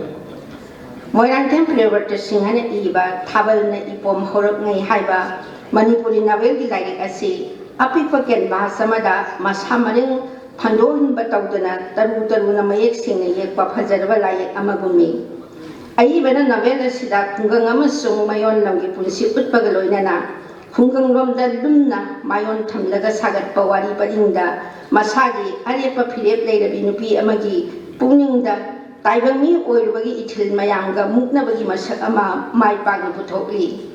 Warigi akoi bada thohaliba isam chamba thokdo wathok singbo muknaba asina haksinna aruba oihalli Moirangthem Priyawartana iba thabal na ipom horak ngai haina mingthon malagi asi lolgi phajaba mapasana laiteng hapangamba khuigi mana pibada matik charaba novel amani haina lauduna Sanasam Ongbi Moirangthem Maipak Sahitya Mana Lisingani Kunmari asi pijari President Naulebam Indramani Imphal December 13 Lisingani Kunmari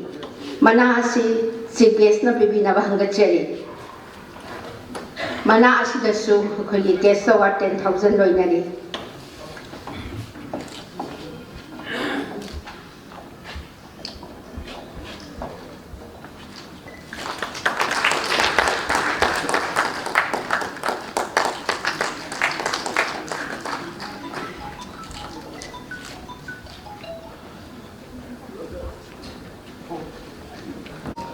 Masadi laktaba aduga kogi imung manunggi miyoi thabirakpa Padma Devi Award kogi Durga Devi da kusina gadabani aduga pigadoriba lairik asina lan amasung lani hariba handokpagi lairik asida pigadabani Durga Devi gi mahutsina lengbirakliba Chandra Devi Basko ka hai mamingse kogi lalamagasu chungthokpirakani na khanjai Lengsin Biraksi Padma Devi gi Mopagi Ipini Koi Lengsin Birak na mahangachari Ana asilogi na bagi damagta Padma Devi Award Isingani Kunmari Phangbigadaba Durga Sharma Mars ama Isingamaga Samapanya Kaida Kangpokpigi Gopi Bung Haiba Mafamda Poi Mahaki Apokpagi Ming Devi Prasad Baskota amasung Apokpigina Kamala Baskota kawe Mahak Kalapahar ME School amadi Imphal gi Bairodan Hindi High School da tamlaktuna lising amga chamapan humpu tarukta metric pass toraki adudagi GP Women's College Imphal dagi BA pass toraki makha tarapada Tribhuvan University Kathmandu dagi Hindi da MA pass tauki adudagi Kendriya Hindi Sansthan Agra dagi Hindi section Nisnat tamlaki Resident College of Education Bhubaneswar dagi BA pass tauki Mahi masing tapi tambibagi sintham da jangduna thawalgi Sawayama Higher Secondary School da lisingam samapan humputra humdoi dagi lisingam samapal humputra taruk phaw ozawarami mathang da TJ Higher Secondary School da lisingam samapan humputra mapan phaw ba adudagi amuk DM College of Arts and Commerce da lising ani ga tara phaw ba ozawaina lerumki Durga Sharma Nepali lon chakotnabagi damak honaba yaba kayam honaki Nepali lon asibu Constitution की नेपाल सुबह schedule Changan होनरखिबा मतमदा Bharat की state खुदिंगमक्ता लैरिबा Nepali भाषा समिति ना मसिगी मसा सिंगा लोइनना यामना कन्न होनखि महाकना भाषा समिति मणिपुर ब्रांच की जनरल सेक्रेटरी ओइना मीटिंग अमदी रैली सिंगबा कयादा भारत की मफम कयादा फाव सत्तना सरुक याखि नुपी ओइजरबसु महाकना अखिल भारतीय नेपाली भाषा समिति की जनरल सेक्रेटरी की फम पुकी नेपाली साहित्य परिषद मणिपुर की प्रेसिडेंट की फमसु पुरमी मणिपुरी लोलबु नेपाल सुबसेल दुंदा चलहन्नबा इहौदसु थौदांग लौखिबि अमनी महाक्ति मणिपुरदा लैबना मरम ओइदुना नेपाली अमदी मणिपुरी लोल अनिमकपु नुक्सिजबा अइबि अमनी नेपाली लोनदा साहित्य अकादमी ना फोंगबा अगम सिंह गिरिना इबा खंड कायबेगी लारिक जुद्धरा जोधाबु लान अमसुंग लानमी हाइना मैतै लोंदा हंदोक्तुना पुथोकपिरंबा असि यामना मखमल लेबा थबकनी हाइना सिंतानी हाइ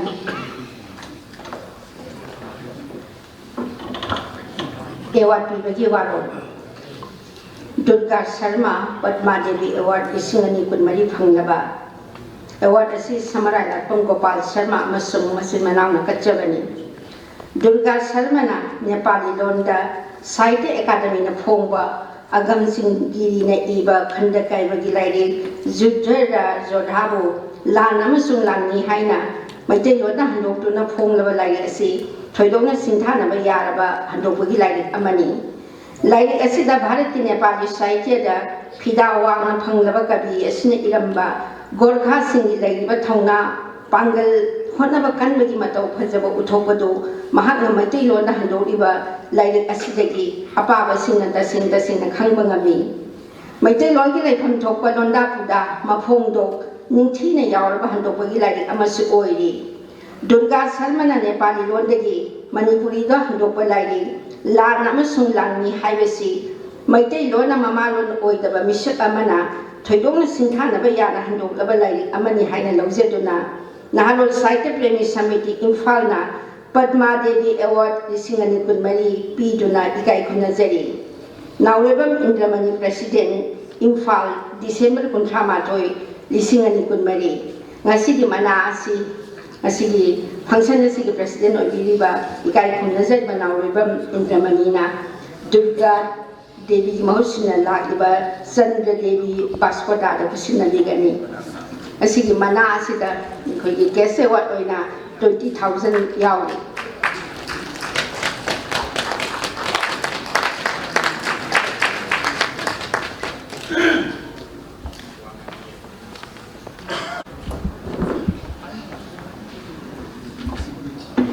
नारोल साहित्य प्रेमी ना सिंधुना कोई मना पीबी थौरम सिदी मतंग सिदा लोइजरे अदुबो ngasiगी लेंबिरक्लिबा मना फंगलबा सिंगना टेंतकबा वारोल से खरा खरा थंबिनाबा सिंजलाइ निजरिबा सिंगी माइकैदगी ngangan si haibegi wafam thambirei aduna ngasi लेंबिरक्लिबा से बाटोन इनविटेशन कार्ड की मतुंगिना नोंथोंबम बिसर्जित कोई हेलोई वासक्ता मना फंबिरबा सिना टेंतकबा वारोल थंबिनाबा हंगसरी टेंसिन बिरक्सी कोई नोंथोंबम बिसर्जित इकाई फंबिजरिबा पुनमंपु अहंबा मतदा इकोकनोना खुरुमजरी ngasiगी asigumlaba chinglemlaba mana yingthokpagi thoram asida mayai tangpan deleng sinbiriba siri KH Ibomcha ikai khumnajariba chairman Manipur Handloom and Handicraft Development Corporation Limited amadi lup asimaki President Ubiriba Naurem Indramani, President Naharon Sahitya Premi Samiti, Impa, Aduga Loina Loina Ngasiki Tongan Tonganba, Makangi Award Pangbiriba,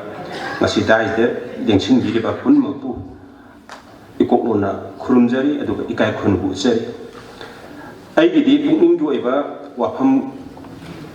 like to Aigi, Izakiba like to gi Maramda Kashu to Opalajade, Aduna Ahamba Mutada Aina. Aigi like Asibu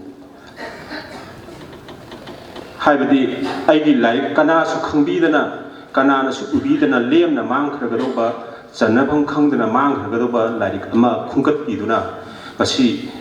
ground list Chalhan Biduna, Asigumba, Asiki Zinglam Lava, Asimulava, Torama Stesta, Bukatpada, Aduga, Amuk juries in the Sinabiduna, juries in the Amuk, Pabi Dana, Aduga Luina Luinana. Like Asibo Apa Makangi like Amani Haidana Kankat Pirapa ground list that Simbi Kibasing Aduga Judy when a Levi Kiba Punamabu in a Hanana Tagasari Ikai Kumnabu Sari Aigi Asibulaba Chamjaraba Angangi the Maktani Kalakanda in a Tawaina Tawai Hachang Yauna in a Samzer Kiba Asigumba like Asibu Apava like Amani Haina Ningsing Vidana Masiki Saita Premi Asina I will Ikai Kumnabu Piva I Masiki the Makasu Hanna Tagat Pungdokjari, Ikai Kumnabuzari, I get Singbangam Roidowa, Adugumba, Lamalamaton Sinjari, Aina, Miami Mapanda, a Hajari. Kashu to do Pahangalite, I di Anganga, the ruiners at an Lapani. Aina 1993, the class 10 Parika Tava Matam. Parika Haiduk to me, Matam to the Horakanda, later Lyra Punavo in a Angang Tisanto, do not Laxavani, Anganga Luina do not Laxavani, Angang Wingi Matamdegi. Aina novel parakpa, wari masasing parakpa, punamaksing atugi mathakta, quite get to do Hendona in a Pamzena parakiva like Singi Manungati, Punga Warigi Larising in Amuka Hena in a Tawayang Paki. 1993 Matam Adu Lagiba, Aina Masakti Kanjadaba, Aina Yaman Shizaba, Asigumba, Aina Yana Pamzegiva, like Kara in a Tenaki. Aina class 4 Karakum Matam station Chindabaki Kunjao in Manipuri station. I want the Arabian Nights, the Ovasindabaki Kunsaki, Wari Macham, when a class 4 car, the Manipuri with Manipuri, the Tamak, but today the Queen of the Nungai of Hawkeeper. Adegidi class 10 the car of a Matam state in a Madan Kanga Pava Pangiva. Jumnagi, Novella Mapa, the Gisumnagi story Mapa, the Adu Matal Kam Pava, the Pumban Maikiva, the Atu Makalgi, Arabian Nights, Kiwari Sing Pava, Pangiva, Adegi Sabosi Indrakumargi, Kambatungi Wariga Pava, in a Nungai Pankibi Mahau, to a Hosipaway, Madugi Mahau, Madugi Manam, the Imodi Coke tree. Other Hosik in a Pava, I am a Matam in a dry to say. Matam Umba Pungawari Hana, a dry to one. Angangi like Hana Pana Bonai, Masi Ain Ahangi like Papa, hate the view or Basuya. Literature game how hung the view or Basuya. Angangi, like Angangi, Wari, Angangi. Iriba, any genre could be Anganga Marie never since Hana, Dum by cut and a bonnet, Tingle Pan and a bonnet, Aduga, Angangi like Wari since a pan and a bonnet. Maquishing the hen interest lady. Aduga Matam Chupada in Angang Singa Luina to Labana Maram Wedana, Angang Singa, Asuma Makali Wari Singse, fairy tales Giwari Liba, Adegidi, any folk tales and Giwari Liba, the Angang Harau to give to Agi. I get Hamush the house and with the power of Laki. Adu Arabian Nights Singi Wari Mayam Sinja in Amatachitan Ipai. Asuma Wari Mayam Sinsi Paru Raganda, Aduga. Adventure of Hatim Dagi, Wariga in a Paruga, Aduga, Bikambaditi, Wari Mayam Sinsi in a Paruganda. I want to know a power than Angang, Wari Libada. I classy like Take have said Angang, Yadamaki Wari Liu Haidana. No meeting could Nangale. Mother and with the Sunuma power, Adugum Masimu Liu, Raganda Angang, Nungai of positive Ubada, and with the Sunuma power. Adugumba Wari Singa to leader Angang Sing state in a Haying the Sigi Humwaki Tavayadi, Haying the Sigi Para, Paratavayadi, Happy Aduku order Mayam Sing, Agi Taman Mayam Sing, Queen, High in the Chatazet. Aduna Maram Waraka, the Masis, and one the Asukimatic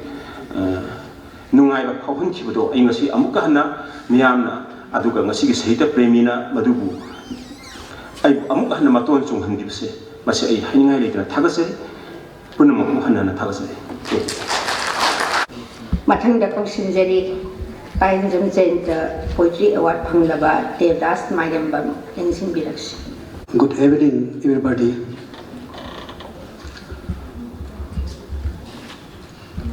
Sarengi maramdati ngasi phawda magi definition machine aknaba oili haba leithre adabu sadana amoina ngasi phawda sarengi khongchat sida lai mapung kayam pharage phadrage habadudi ai samak kana kana gumbisingi sarengi khongchat naina aina nainaragasu aigi oiba isagi khongchat aman yoba kandadi ai samak ipen pendana adum lairi hai loktai. Poetry for me is a kind of self-revolution against the ills of society. This is my belief. As Matthew Arnold had told, poetry is the criticism of life. I would like to say, poetry is the criticism of society. In what the society has the ꯑꯩꯈꯣꯏꯒ ꯂꯣꯏꯅꯅ ꯆꯠꯃꯤꯟꯅꯔꯤꯕ ꯄꯣꯂꯤꯇꯤꯛꯁꯁꯤꯁꯨ ꯌꯥꯎꯔꯦ ꯃꯔꯨꯑꯣꯏꯅ ꯃꯦꯟ and politics ꯁꯤꯁꯤꯅꯤ ꯑꯩꯒꯤ ꯁꯩꯔꯦꯡꯅ ꯑꯌꯥꯝꯕ focus ꯇꯧꯖꯔꯤꯕꯁꯤ ꯃꯗꯨ ꯐꯣꯡꯗꯣꯛꯅꯕ ꯍꯣꯠꯅꯖꯔꯨꯕꯗ ꯑꯩꯅ ꯊꯦꯡꯅꯖꯔꯛꯄ ꯑꯩꯅ ꯄꯥꯕꯗ ꯈꯪꯖꯔꯛꯄ ꯑꯩꯒꯤ ꯅꯣꯂꯦꯖꯁꯤꯡ ꯑꯗꯨ ꯃꯤꯠꯇꯒꯤ ꯂꯤꯖꯦꯟꯗꯒꯤ ꯅꯨꯡꯇꯤꯒꯤ ꯂꯣꯏꯅꯔꯤꯕ ꯏꯃꯨꯡ ꯃꯅꯨꯡꯒꯤ ꯁꯤꯟꯅꯔꯤꯕ ꯂꯣꯟꯗꯥ ꯄꯨꯗꯥꯗꯒꯤ ꯋꯥꯍꯩ ꯋꯥꯇꯥ ꯑꯗꯨ ꯂꯧꯖꯔꯒ ꯑꯩꯒꯤ ꯁꯩꯔꯦꯡ ꯑꯗꯨ ꯐꯣꯡꯗꯣꯛꯆꯕꯅꯤ ꯑꯔꯣꯏꯕꯗ ꯉꯁꯥꯏ ꯑꯩꯅ ꯍꯥꯏꯖꯔꯤꯕꯗꯨ ꯑꯩꯒꯤ ꯁꯩꯔꯦꯡꯁꯤꯡꯁꯦ kaya yamna mapung phargi na phadagi si itomda hangjaba kanda atopagi so ina khaga naindru ko bunina matopda lepangam brangam ri bragase masi chayin oina thum sum leiri ena haijabdu adu bungasi ai pamda naon chete premi samiti na tayanjam the poetry award ama kusina bisi aigide aigi cheng ibi khungchata thongna utsa bibi bani na lojai ai manachi het phangi hena lokthok ta ba adugi numit habtare ai seng lai amachu phongna bai kanna diti bitaw lai matam ni hauki ba December tang kunga ni thoida manu break club the phong khre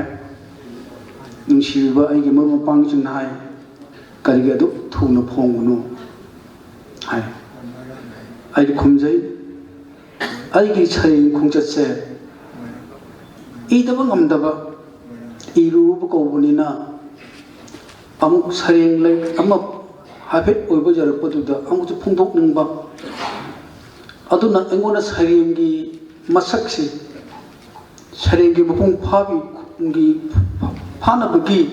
ꯂꯝꯕꯤꯗ ꯆꯪꯁꯤꯟꯅꯕꯒꯤ ꯑꯗꯨꯒꯨꯝꯕ ꯀꯔꯤꯒꯨꯝꯕ ꯄꯨꯛꯅꯤꯡꯒꯤ impulse ꯑꯃ ꯄꯨꯟꯁꯤꯒꯤ ꯆꯌꯦꯡ ꯑꯃ ꯑꯗꯨꯃꯥꯏꯅ ꯆꯠꯊꯕꯅꯤ ꯍꯥꯏꯅ ꯂꯧꯔꯒ ꯑꯩ ꯉꯁꯤ ꯐꯥꯎ ꯂꯥꯛꯏ ꯁꯩꯔꯦꯡꯕꯨ ꯅꯨꯡꯁꯤꯕ ꯁꯩꯇꯕꯨ ꯅꯨꯡꯁꯤꯕꯤꯕ ꯑꯍꯜ ꯂꯃꯟ ꯒꯨꯔꯨ ꯑꯩꯒꯤ ꯇꯤꯟꯅꯕ ꯃꯔꯨꯞ ꯃꯄꯥꯡ ꯃꯌꯥꯝꯅꯁꯨ ꯄꯨꯛꯅꯤꯡ ꯊꯧꯒꯠꯄꯤ ngasi amuk mayam mangda lepjaba phangjaba simak singsu amuk enna aigi sairing khungchat makha ta thanaba arum pungni thopani lawjarga miyam prung ko khumjari thank you akogi award share oi bada kapsinjari akogi moirang them narendra sanagi medal phanglaba kunjalan yenremba beyambu khuramjari bai kunjalal yenremba साहित्य प्रेमी समिति की असंग अचुब खुटमना कसा असम जौना मारगा ꯑꯩꯕꯨ ꯈꯟꯒꯠꯄꯤꯕꯒꯤ ꯍꯔꯥꯎ ꯅꯨꯡꯉꯥꯏꯖꯕꯗꯨꯗꯤ ꯑꯩꯒꯤ ꯑꯣꯏꯖꯔꯒꯁꯨ ꯄꯥꯎ ꯑꯁꯤ ꯇꯥꯎ ꯃꯤꯀꯨꯞꯇ ꯀꯁꯥꯔ ꯄꯨꯝꯕꯅ ꯕꯔꯥꯛ ꯚꯦꯂꯤꯗ ꯂꯩꯕ ꯃꯩꯇꯩ ꯄꯨꯝꯕꯅ ꯁꯃꯤꯇꯤꯒꯤꯗꯃꯛ ꯑꯩꯒꯤꯗꯃꯛꯇ ꯍꯔꯥꯎ ꯅꯨꯡꯉꯥꯏꯕꯒꯤ ꯄꯥꯎꯁꯤ ꯑꯩꯅ ꯍꯧꯖꯤꯛ ꯐꯝꯖꯔꯤꯉꯩ ꯃꯤꯀꯨꯞꯁꯤꯗꯁꯨ ꯃꯣꯕꯥꯏꯜꯗ ꯃꯊꯪ ꯃꯊꯪ ꯃꯦꯁꯦꯖ ꯊꯥꯕꯤꯔꯛꯈꯤ ꯁꯃꯤꯇꯤꯕꯨ ꯉꯝꯈꯩ ꯂꯩꯇꯅ ꯊꯥꯒꯠꯆꯔꯤ ꯂꯥꯛꯀꯗꯕ ꯊꯕꯛ ꯊꯧꯔꯝꯁꯤꯡ ꯃꯥꯏ ꯄꯥꯛꯅ ꯇꯧꯕꯤꯗꯨꯅ ꯋꯥꯡꯂꯦ ꯍꯥꯏꯔꯤꯕ ꯆꯤꯡꯖꯥꯎꯗꯨꯒ ꯁꯃꯥꯟ ꯂꯩꯃꯥꯟꯅꯗꯅ ꯂꯦꯞꯄꯗ ꯑꯩꯈꯣꯏꯒꯤ ꯂꯦꯡ ꯍꯥꯏꯕ ꯇꯥꯔꯦ ꯌꯥꯝ ꯋꯥꯈꯜꯅ ꯂꯩꯕꯤꯌꯨ ꯁꯃꯤꯇꯤ ꯑꯁꯤ ꯑꯩꯅ ꯀꯩꯁꯨ ꯇꯧꯕ ꯉꯝꯖꯗ꯭ꯔꯒꯁꯨ ꯑꯔꯥꯞꯄꯗꯒꯤ ꯁꯃꯤꯇꯤꯒꯤ ꯃꯊꯧ ꯃꯉꯝ ꯑꯋꯥꯡ ꯆꯤꯡꯗꯣꯜ ꯌꯧꯅ ꯅꯣꯡꯃ ꯅꯣꯡꯃꯒꯤ ꯋꯥꯡꯈꯠꯂꯛꯄꯗꯣ ꯑꯩꯅ ꯉꯛ ꯅꯥꯕ ꯃꯈꯩ ꯌꯦꯡꯖꯒꯦ ꯍꯥꯏꯕꯁꯤꯃ ꯑꯍꯥꯟꯕ ꯑꯣꯏꯅ ꯊꯝꯖꯔꯒ ꯑꯩꯁꯦ ꯍꯤꯁꯇ꯭ꯔꯤꯗ ꯈꯔ ꯆꯪꯍꯟꯖꯔꯤ ꯑꯩꯈꯣꯏꯁꯦ ꯍꯤꯁꯇ꯭ꯔꯤ ꯈꯪꯕꯒꯤ ꯇꯉꯥꯏꯐꯗꯕ ꯑꯃꯁꯨ ꯃꯇꯝꯁꯤꯅ ꯍꯥꯏꯕ ꯇꯥꯏ ꯏꯟꯁꯤꯜꯂꯛꯂꯤ ꯔꯦꯗꯤꯑꯣ ꯗ꯭ꯔꯃꯥꯒꯨꯝꯕ ꯁ꯭ꯇꯦꯖ ꯗ꯭ꯔꯃꯥꯒꯨꯝꯕ ꯑꯩꯁꯦ ꯌꯥꯝ ꯄꯥꯝꯅ ꯏꯖꯔꯝꯕꯅꯤ ꯑꯗꯨꯕꯨ ꯉꯁꯤꯗꯤ ꯑꯩ ꯂꯩꯊꯣꯔꯛꯄ ꯍꯥꯏꯕ ꯇꯥꯔꯦ ꯁꯃꯥꯏ ꯂꯩꯊꯣꯔꯛꯄ ꯍꯤꯁꯇ꯭ꯔꯤꯁꯦ ꯁꯨꯝ ꯌꯦꯡꯖꯔꯛꯄꯗ ꯑꯩꯈꯣꯏꯅ ꯔꯤꯀꯟꯁꯇ꯭ꯔꯛ ꯇꯧꯕꯒꯤ ꯌꯥꯝ ꯇꯉꯥꯏꯐꯗꯕ ꯑꯃ ꯃꯇꯝꯗ ꯑꯩꯅ ꯊꯦꯡꯅꯖꯩ ꯃꯇꯝꯁꯤ ꯂꯧꯖꯗꯕꯤꯗ ꯌꯥꯝꯅ ꯂꯧꯅꯤꯡꯉꯒꯁꯨ ꯇꯦꯟꯇꯛꯄ ꯋꯥꯐꯝ ꯑꯃꯇꯪ ꯈꯨꯗꯝ ꯑꯣꯏꯅ ꯄꯟꯖꯔꯕꯗ ꯆꯍꯤ ꯈꯨꯗꯤꯡꯒꯤ ꯖꯅꯋꯥꯔꯤ ꯊꯥꯅ ꯂꯥꯛꯄꯗ ꯃꯅꯤꯄꯨꯔꯁꯦ ꯂꯤꯕꯔꯦꯠ ꯇꯧꯔꯤ ꯍꯥꯏꯕꯒꯤꯗꯃꯛꯇ ꯒꯝꯚꯤꯔꯁꯤꯡ ꯑꯃꯗꯤ ꯅꯔꯁꯤꯡꯍꯕꯨ ꯑꯋꯥꯡꯕ ꯊꯥꯛꯇ ꯊꯥꯡꯒꯠꯇꯨꯅ ꯃꯤꯇꯝ ꯃꯈꯣꯡ ꯂꯦꯞꯄꯒ ꯉꯛ ꯅꯣꯜꯂꯒ ꯈꯨꯔꯝꯃꯤ ꯍꯩꯀꯠ ꯂꯩꯀꯠ ꯇꯝꯃꯤ ꯒꯝꯚꯤꯔꯁꯤꯡ ꯑꯃꯗꯤ ꯅꯔꯁꯤꯡꯍ ꯑꯅꯤꯕꯨ ꯑꯋꯥꯡꯕ ꯊꯥꯛꯇ ꯊꯝꯃꯤꯁꯤꯅꯤ ꯋꯥꯐꯝꯁꯦ ꯌꯥꯗꯕ ꯅꯠꯇꯦ ꯑꯩ ꯌꯥꯖꯩ ꯑꯗꯨꯕꯨ ꯌꯥꯝ ꯍꯔꯥꯎꯅ ꯌꯥꯕ ꯍꯥꯏꯕꯗꯨꯃꯗꯤ ꯑꯩ ꯍꯧꯖꯤꯛꯁꯨ ꯑꯣꯏꯗ꯭ꯔꯤ ꯍꯥꯏꯅ ꯈꯜꯂꯤ ꯃꯔꯝꯗꯤ ꯆꯍꯤ 8 ꯈꯨꯟꯇꯥꯛꯄꯒꯤ ꯃꯇꯝꯗ ꯃꯅꯤꯄꯨꯔꯗꯒꯤ ꯂꯥꯟꯖꯦꯟꯅꯔꯛꯂꯤꯕ ꯏꯆꯤꯜ ꯏꯅꯥꯎ ꯏꯄꯥ ꯏꯄꯜ ꯃꯌꯥꯝ ꯍꯥꯏꯕ ꯇꯥꯔꯦ ꯃꯤꯒ ꯂꯩꯕꯥꯛ ꯀꯁꯥꯔꯗꯨꯗ ꯆꯪꯖꯔꯒ ꯂꯩꯕ ꯃꯤꯀꯨꯞꯇꯨꯗ ꯆꯦꯡ ꯆꯥꯛ ꯐꯧ ꯆꯦꯡ ꯀꯔꯤꯃꯠꯇ ꯂꯩꯕ ꯅꯠꯇꯦ ꯁꯤꯒꯤ ꯃꯇꯝꯁꯤꯃꯛꯇꯗ ꯍꯥꯟꯅꯅ ꯀꯁꯥꯔꯤ ꯅꯤꯡꯊꯧꯗ ꯃꯌꯨꯝ ꯄꯥꯟꯗꯨꯅ ꯂꯩꯈ꯭ꯔꯕꯤ ꯃꯅꯤꯄꯨꯔꯒꯤ ꯂꯩꯃꯔꯦꯟꯕꯤ ꯑꯃ ꯃꯣꯙꯨꯆꯟꯗ꯭ꯔ ꯅꯤꯡꯊꯧꯒꯤ ꯃꯖꯥꯏꯕꯦꯝꯃꯅꯤ ꯁꯅꯥ ꯀꯣꯅꯨꯡꯗ ꯂꯩꯔꯤꯉꯩꯗꯗꯤ ꯃꯄꯥ ꯃꯣꯙꯨꯆꯟꯗ꯭ꯔꯕꯨ ꯐꯝꯕꯥꯜꯗꯒꯤ ꯏꯟꯊꯈꯤꯕ ꯑꯗꯨꯒ ꯃꯣꯙꯨꯆꯟꯗ꯭ꯔꯕꯨꯅ ꯉꯁꯥꯏꯒꯤ ꯁꯃꯨꯄꯔꯒꯤ ꯂꯥꯟꯗ ꯆꯧꯖꯤꯠ ꯑꯃꯗꯤ ꯃꯥꯔꯖꯤꯠꯅ ꯐꯝꯕꯥꯜꯒꯤꯗꯃꯛꯇ ꯍꯥꯠꯈꯤꯕ ꯃꯤꯁꯛ ama oi Madhuchandra si magi macanu pibe mani kasari kunungda lemari mi oiraga leibisi sahi teret kutakuni matamduda lanjelaga lakhiba makhura maton mayamduda mana sakhi aigi ikhurai ton ipaicha mayam si karigidmakta lada sak pijagadagi haidana sanagi pukhamda sak pijaba ngamkhibi adug mamaitai ningol leimerembi indu prabha katang khambi da bagumna tauba sum haijaba tare aina sum ujaru badana paudam jaba gambir singh amari nara singh ge ani gi marakta lepise leimerembi indu prabha ni matam sida manipur gi lanje lagriba gambir singh se kasari konong maktada hanagi kasari konungi general oina leiramba tularam hairu misak se phamdagi lokthuaga gambir singh se khoigi general phamton hapkhibani thada lupa sam talap piraga mathang mathang tawdana ngasai gambir singh na sileta badarpur da leiriba british officer singa sak khamna bagi una bagi sakti kusina bagi reciprocal lama leiriba sigi turning point da lepiba nupi se leimedemi indo probani sini sume ngasidi manipur ning tabak phange adubo ning tabak phangbasigi marum sida mapam lamdam gi damakta khubak laikhan sakhibi mapam lamdam manipur ki lanjenariba proja sigi damakta mamom ai lai haidana matam kuding makta phangge kisi chekhibi khudang piphamna khibi khudang na monkhang saraga manipur ning tamba hanjandri phawbagi matam du phawda awaba sor sangna hon khibi adugum leimedem bigi mitam mama ngasidi manipur da sabagi matam boida par haina ni sum khanjabaduni leimedem bi indu probagi mitam mama manipur da sabagi pafam se ko yam kanna khoi aina wari lidabagi matungda khoina ewar oirapatagi leimedem bi mitam mama sanadabagi tamakta than haukiba tang taramari se indu probagi mitam mama sabagi numit laure sis ingonda yam nungayo pawma oi sigi mitam se khilabi matungda ꯂꯩꯃꯔꯦꯝꯕꯤ ꯏꯟꯗꯨ ꯄ꯭ꯔꯚꯥꯒꯤ ꯃꯔꯝꯗ ꯑꯩ ꯍꯧꯖꯤꯛꯁꯦ ꯂꯥꯏꯔꯤꯛ ꯇꯪꯈꯥꯏ ꯏꯔꯒ ꯂꯩꯖꯔꯤ ꯃꯊꯪ ꯆꯍꯤꯗꯗꯤ ꯊꯣꯔꯛꯄ ꯌꯥꯏ ꯑꯗꯨꯕꯨ ꯂꯩꯃꯔꯦꯝꯕꯤ ꯏꯟꯗꯨ ꯄ꯭ꯔꯚꯥꯒꯤ ꯑꯩꯈꯣꯏꯅ ꯁꯛꯈꯪꯗꯕ ꯎꯔꯝꯗꯕ ꯈꯨꯗꯤꯡꯃꯛ ꯃꯥꯅ ꯃꯅꯤꯄꯨꯔꯒꯤꯗꯃꯛꯇ ꯀꯔꯤ ꯇꯧꯈꯤꯒꯦ ꯀꯔꯤ ꯇꯧꯕ ꯉꯝꯈꯤꯒꯦ ꯍꯥꯏꯕꯒꯤꯗꯤ ꯃꯥꯒꯤ ꯁꯛꯇꯤ ꯅꯨꯄꯤ ꯑꯃ ꯑꯣꯏꯕꯒꯤ ꯃꯩꯇꯩ ꯅꯨꯄꯤ ꯑꯃ ꯑꯣꯏꯔꯨꯕꯒꯤ ꯃꯥꯅ ꯇꯧꯖꯈꯤꯕ ꯈꯨꯗꯤꯡꯃꯛꯇꯣ ꯑꯩꯅ ꯈꯨꯗꯝ ꯆꯥꯡꯗꯝꯒ ꯂꯣꯏꯅꯅ ꯑꯩꯅ ꯈꯣꯝꯖꯤꯜꯂꯒ ꯑꯩꯅ ꯏꯔꯛꯀꯗꯕ ꯂꯥꯏꯔꯤꯛꯁꯦ ꯐꯣꯡꯉꯣ ꯃꯤꯀꯨꯞꯇꯗꯤ ꯂꯩꯃꯔꯦꯝꯕꯤꯁꯦ ꯃꯌꯥꯝꯅ ꯅꯨꯡꯁꯤꯔꯛꯀꯅꯤ ꯁꯤꯅꯤ ꯑꯗꯨꯅ ꯁꯨꯡꯁꯣꯏ ꯁꯣꯏꯗꯅ ꯑꯩꯈꯣꯏꯒꯤ ꯃꯥꯒꯤ ꯃꯤꯇꯝ ꯑꯃ ꯑꯩꯅ ꯁꯨꯝ ꯈꯤꯜꯍꯟꯅꯤꯡꯕ ꯍꯥꯏꯕ ꯇꯥꯔꯦ ꯑꯩꯅ ꯆꯤꯟꯅ ꯍꯥꯏꯕꯗꯨꯗꯤ ꯀꯗꯥꯏꯗ ꯀꯌꯥꯝ ꯍꯥꯏꯈꯤꯒꯅꯤ ꯑꯗꯨꯕꯨ ꯃꯁꯤ ꯑꯩꯒꯤ ꯂꯥꯏꯔꯤꯛꯅ ꯍꯥꯏꯕ ꯉꯝꯕ ꯑꯣꯏꯁꯅꯨ ꯑꯗꯨꯒ ꯑꯩꯅ ꯏꯖꯔꯤꯕ ꯂꯥꯏꯔꯤꯛꯁꯤꯁꯨ ꯃꯥꯏ ꯄꯥꯛꯆꯕ ꯑꯣꯏꯖꯈꯤ ꯑꯗꯨꯒ ꯑꯩꯅ ꯆꯪꯁꯤꯟꯖꯔꯤꯕ ꯑꯩꯅ ꯑꯩꯒꯤ ꯄꯥꯝꯖꯕ ꯂꯝꯁꯤꯗ ꯆꯪꯃꯤꯟꯅꯔꯤꯕ ꯁꯤꯁꯨ ꯑꯩ ꯂꯝꯗꯝꯁꯤꯗ ꯂꯩꯕꯤꯔꯤꯕ ꯑꯈꯪ ꯑꯣꯖꯥꯁꯤꯡ ꯉꯁꯤꯁꯨ ꯑꯩꯒꯤ ꯏꯌꯥꯝꯕ ꯀꯩꯅꯣ ꯅꯥꯎꯔꯕ ꯃꯤꯟꯗ꯭ꯔꯃꯅꯤ ꯑꯩꯒꯤꯁꯨ ꯇꯠꯇꯅ ꯄꯥꯎ ꯍꯣꯠꯅꯖꯈꯤꯕ ꯏꯌꯥꯝꯕꯁꯤꯗꯤ ꯑꯩꯈꯣꯏꯒꯤ ꯍꯤꯁꯇ꯭ꯔꯤꯒꯤ ꯂꯝꯗ ꯄꯨꯋꯥꯔꯤꯒꯤ ꯂꯝꯗꯗꯤ ꯐꯝꯃꯦꯅ ꯐꯝꯃꯤꯕ ꯑꯗꯨꯒꯨꯝꯕ ꯅꯤꯡꯊꯧꯅꯤ ꯑꯗꯨꯒ ꯑꯩꯅ ꯁꯨꯃꯥꯡ ꯃꯇꯣꯟꯗ ꯂꯦꯞꯆꯔꯤꯕ ꯂꯥꯟꯃꯤ ꯑꯃꯒꯤ ꯃꯁꯛꯇꯅꯤ ꯑꯩꯅ ꯂꯩꯖꯔꯤꯁꯦ ꯑꯗꯨꯕꯨ ꯑꯩ ꯉꯁꯤꯁꯨ ꯍꯣꯇꯦꯜꯗ ꯂꯩꯖꯔꯛꯄꯁꯤ ꯅꯨꯃꯤꯠ 10ꯅꯤ ꯐꯥꯔꯦ ꯅꯨꯃꯤꯠ ꯈꯨꯗꯤꯡꯒꯤ ꯑꯌꯨꯛ ꯅꯣꯡꯉꯥꯟꯕꯒ ꯑꯩꯁꯦ ꯆꯦꯟ ꯆꯣꯡꯖꯔꯒ ꯑꯩꯅ ꯑꯦꯇꯦꯝ ꯇꯧꯈꯤꯕ ꯃꯐꯝꯁꯤꯡꯗ ꯆꯠꯆꯔꯒ ꯑꯩꯅ ꯋꯥꯔꯤꯁꯤꯡ ꯈꯣꯝꯖꯤꯟꯕꯒꯤ ꯊꯕꯛꯁꯤ ꯑꯩ ꯍꯧꯖꯤꯛꯁꯨ ꯂꯦꯞꯇꯅ ꯆꯠꯊꯖꯔꯤ ꯑꯗꯨꯒ ꯑꯩꯅ ꯄꯥꯎꯗꯝꯖꯔꯤꯕꯁꯤꯅ ꯉꯁꯥꯏꯒꯤ ꯂꯩꯃꯔꯦꯝꯕꯤ ꯏꯟꯗꯨ ꯄ꯭ꯔꯚꯥ ꯍꯥꯏꯕ ꯑꯃꯒ ꯑꯗꯨꯗꯒꯤ ꯑꯍꯣꯝ ꯀꯣꯅꯨꯡꯗ ꯑꯣꯡꯈꯤꯕꯤ ꯑꯩꯈꯣꯏꯒꯤ ꯀꯨꯅꯪꯒꯅꯣꯏꯅꯤ ꯍꯥꯏꯕ ꯑꯃꯒ ꯃꯇꯤꯛ ꯃꯒꯨꯟ ꯑꯅꯤꯁꯦ ꯀꯅꯥꯅ ꯍꯦꯟꯒꯦ ꯍꯥꯏꯕꯁꯤ ꯑꯩꯈꯣꯏꯅ ꯈꯪꯕ ꯉꯝꯗꯕ ꯑꯅꯤꯃꯛꯁꯦ ꯑꯩꯈꯣꯏꯒꯤ ꯆꯥꯡꯗꯝꯅꯕꯗ ꯅꯦꯛ ꯑꯦꯟ ꯅꯦꯛ ꯂꯩꯃꯤꯟꯅꯕ ꯍꯥꯏꯕ ꯇꯥꯔꯦ ꯀꯅꯥꯅ ꯋꯥꯡꯉꯤꯁꯦ ꯈꯪꯕ ꯉꯝꯗꯕ ꯑꯗꯨꯕꯨ ꯀꯨꯅꯪꯒꯅꯣꯏꯅꯤꯁꯨ ꯉꯁꯥꯏꯒꯤ ꯃꯇꯤꯛ ꯃꯊꯧꯅꯥ ꯂꯣꯠꯇꯨꯅ ꯂꯩꯔꯝꯕ ꯁꯦ ꯈꯨꯗꯝ ꯑꯣꯏꯅ ꯄꯟꯖꯔꯕꯗ ꯃꯤꯅꯤꯠ ꯑꯃꯇꯪ ꯃꯇꯝ ꯂꯧꯖꯒꯦꯀꯣ ꯉꯁꯥꯏꯒꯤ ꯑꯍꯣꯝ ꯀꯣꯅꯨꯡꯁꯤ ꯔꯥꯘꯣꯕ ꯃꯔꯥꯟꯅ ꯂꯧꯔꯒ ꯔꯥꯘꯣꯕꯀꯤ ꯌꯦꯛꯅꯕꯒꯤ ꯃꯣꯔꯥꯟꯒꯤ ꯃꯈꯨꯠꯇ ꯂꯩꯔꯨꯔꯕ ꯑꯍꯣꯝ ꯀꯣꯅꯨꯡꯒꯤ ꯃꯇꯝꯗꯨꯗ ꯃꯩꯇꯩ ꯑꯉꯝ ꯑꯊꯧꯁꯤꯡꯒ ꯂꯩꯃꯔꯦꯝꯕꯤ ꯀꯨꯅꯪꯒꯅꯣꯏꯒ ꯆꯨꯡꯁꯤꯟꯅꯔꯒ ꯌꯦꯛꯅꯕ ꯔꯥꯘꯣꯕ ꯃꯔꯥꯟꯁꯤ ꯍꯥꯠꯄꯅꯤ ꯋꯥꯔꯤꯗꯗꯤ ꯁꯤꯅꯤ ꯑꯗꯨꯕꯨ ꯑꯁꯥꯝꯒꯤ ꯁꯨꯔꯖ ꯀꯨꯃꯥꯔ ꯚꯨꯌꯥ ꯃꯥ ꯍꯤꯁꯇꯣꯔꯤꯀꯦꯜ ꯔꯤꯁꯔꯁ ꯁꯦꯟꯇꯔ ꯑꯃꯒꯤ ꯗꯤꯔꯦꯛꯇꯔ ꯑꯣꯏꯔꯝꯃꯤ ꯌꯥꯝ ꯐꯥꯎꯕ ꯅꯤꯄꯥꯅꯤ ꯍꯤꯁꯇꯣꯔꯤꯌꯥꯟꯅꯤ ꯃꯥꯅ ꯍꯥꯏ ꯃꯥꯗꯤ ꯈꯪꯉꯤ ꯀꯨꯅꯪꯒꯅꯣꯏꯁꯦ ꯑꯍꯣꯝꯒꯤ ꯄꯨꯋꯥꯔꯤꯗꯗꯤ ꯑꯍꯣꯝꯒꯤ ꯂꯥꯏꯔꯦꯝꯕꯤꯅꯤ ꯍꯥꯏꯅ ꯃꯥꯅ ꯌꯥꯝꯅ ꯋꯥꯡꯅ ꯊꯥꯡꯒꯠꯂꯤ ꯃꯥꯅ ꯊꯥꯡꯒꯠꯂꯤꯗꯣ ꯃꯥꯅ ꯈꯪꯕꯗꯒꯤ ꯃꯥꯅ ꯑꯆꯨꯝꯕ ꯃꯁꯛꯇꯣ ꯄꯥꯎꯗꯝꯖꯕꯅꯤ ꯈꯨꯗꯝ ꯑꯃꯇꯪ ꯑꯩꯅ ꯁꯨꯝ ꯄꯤꯖꯔꯕꯗ ꯉꯁꯥꯏꯒꯤ ꯑꯍꯣꯝ ꯀꯣꯅꯨꯡꯁꯤ ꯌꯦꯛꯅꯕ ꯃꯣꯔꯥꯟꯅ ꯂꯧꯈ꯭ꯔꯦ ꯑꯗ ꯉꯁꯥꯏꯒꯤ ꯌꯦꯛꯅꯕ ꯃꯣꯔꯥꯟꯒꯤ ꯂꯨꯆꯤꯡꯕ ꯔꯥꯘꯣꯕ ꯃꯔꯥꯟꯁꯤ ꯀꯨꯅꯪꯒꯅꯣꯏꯒ ꯆꯨꯡꯁꯤꯟꯅꯔꯒ ꯃꯈꯨꯔꯥ ꯃꯇꯣꯟ ꯃꯌꯥꯝꯅ ꯍꯥꯠꯂꯕꯅꯤ ꯁꯤꯔꯕꯅꯤ ꯑꯍꯣꯝ ꯀꯣꯅꯨꯡꯁꯤ ꯀꯨꯟꯇꯥꯛꯂꯥꯟ ꯁꯤꯔꯦ ꯑꯍꯣꯝ ꯀꯣꯅꯨꯡ ꯄꯥꯏꯕꯤꯅꯕ ꯑꯉꯝ ꯑꯊꯧ ꯑꯃꯠꯇ ꯂꯩꯇ꯭ꯔꯣ ꯃꯤꯀꯨꯞꯇꯨꯗ ꯉꯁꯥꯏꯒꯤ ꯀꯨꯅꯪꯒꯅꯣꯏꯒꯤ ꯃꯁꯥ ꯌꯥꯎꯅ ꯑꯉꯝ ꯑꯊꯧ ꯃꯌꯥꯝꯗꯣ ꯌꯥꯎꯅ ꯑꯩꯈꯣꯏꯒꯤ ꯖꯣꯏꯗꯣꯜꯗ ꯐꯥꯖꯤꯟꯗꯨꯅ ꯂꯩꯈ꯭ꯔꯕ ꯑꯍꯣꯝ ꯀꯣꯅꯨꯡꯒꯤ ꯅꯤꯡꯊꯧ ꯑꯣꯏꯔꯝꯕ ꯀꯨꯅꯪꯒꯅꯣꯏꯅꯤꯅ ꯃꯅꯥꯎ ꯏꯕꯨꯡꯉꯣ ꯑꯩꯈꯣꯏꯒꯤ ꯃꯃꯤꯡꯗꯣ ꯀꯥꯎꯔꯦ ꯍꯥꯏꯔꯤꯕ ꯃꯤꯁꯛꯁꯤ ꯀꯣꯅꯨꯡꯗꯒꯤ ꯋꯥꯡꯃꯂꯥꯅ ꯆꯠꯈ꯭ꯔꯕ ꯃꯣꯔꯥꯟꯁꯤꯡꯅ ꯐꯥꯖꯤꯟꯗꯨꯅ ꯊꯝꯈ꯭ꯔꯕ ꯂꯛꯁꯃꯤ ꯁꯤꯡ ꯍꯥꯏꯕ ꯇꯥꯔꯦ ꯁꯤꯒꯤ ꯂꯛꯁꯃꯤ ꯁꯤꯡꯁꯤ ꯃꯩꯇꯩ ꯑꯩꯈꯣꯏꯗꯤ ꯊꯃꯣꯏ ꯆꯥꯎꯕꯅꯤꯅ ꯑꯆꯨꯝꯕ ꯑꯁꯦꯡꯕ ꯃꯁꯛꯇꯣ ꯇꯧꯅꯤꯡꯉꯤ ꯍꯥꯏꯕꯒꯤ ꯈꯨꯗꯝꯗꯨꯅꯤ ꯑꯩꯅ ꯄꯟꯖꯔꯤꯁꯤ ꯃꯇꯝꯗꯨꯗ ꯂꯩꯃꯔꯦꯝꯕꯤ ꯀꯨꯅꯪꯒꯅꯣꯏꯅꯤꯅ ꯑꯩ ꯑꯍꯣꯝ ꯀꯣꯅꯨꯡꯒꯤ ꯆꯤꯞ ꯀꯨꯏꯟꯅꯤ ꯑꯩ ꯃꯍꯥꯔꯥꯅꯤꯅꯤ ꯑꯩ ꯅꯤꯡꯊꯧꯅꯤ ꯍꯥꯏꯅ ꯂꯦꯞꯈꯤꯕ ꯃꯇꯝꯗ ꯑꯗꯨꯒ ꯃꯥꯒꯤ ꯃꯕꯨꯡ ꯃꯧꯄ꯭ꯋꯥꯁꯤꯡꯗꯨꯗ ꯑꯆꯧ ꯐꯝꯊꯣꯟ ꯄꯤꯔꯒ ꯂꯦꯞꯈꯤꯕ ꯃꯇꯝꯗ ꯑꯍꯣꯝꯗꯒꯤ ꯀꯅꯥꯒꯨꯝꯕ ꯃꯤꯑꯣꯏ ꯑꯃꯠꯇꯅ ꯃꯉꯛ ꯊꯥꯡꯒꯠꯄ ꯉꯝꯃꯔꯣꯏꯗꯕ ꯑꯗꯨꯒꯨꯝꯕ ꯃꯤꯀꯨꯞ ꯑꯃ ꯑꯣꯏꯈꯤ ꯁꯤꯒꯤ ꯇꯟꯖꯥꯁꯤꯒ ꯄꯨꯛꯆꯦꯜ ꯆꯥꯎꯔ ꯃꯩꯇꯩ ꯑꯉꯝ ꯑꯊꯧ ꯃꯌꯥꯝꯗꯨꯅ ꯆꯠꯂꯒ ꯖꯣꯏꯗꯣꯜꯗ ꯐꯥꯖꯤꯟꯗꯨꯅ ꯊꯝꯃꯤꯕ ꯂꯛꯁꯃꯤꯁꯤꯡꯁꯤ ꯉꯁꯥꯏꯒꯤ ꯄꯨꯔꯛꯑꯒ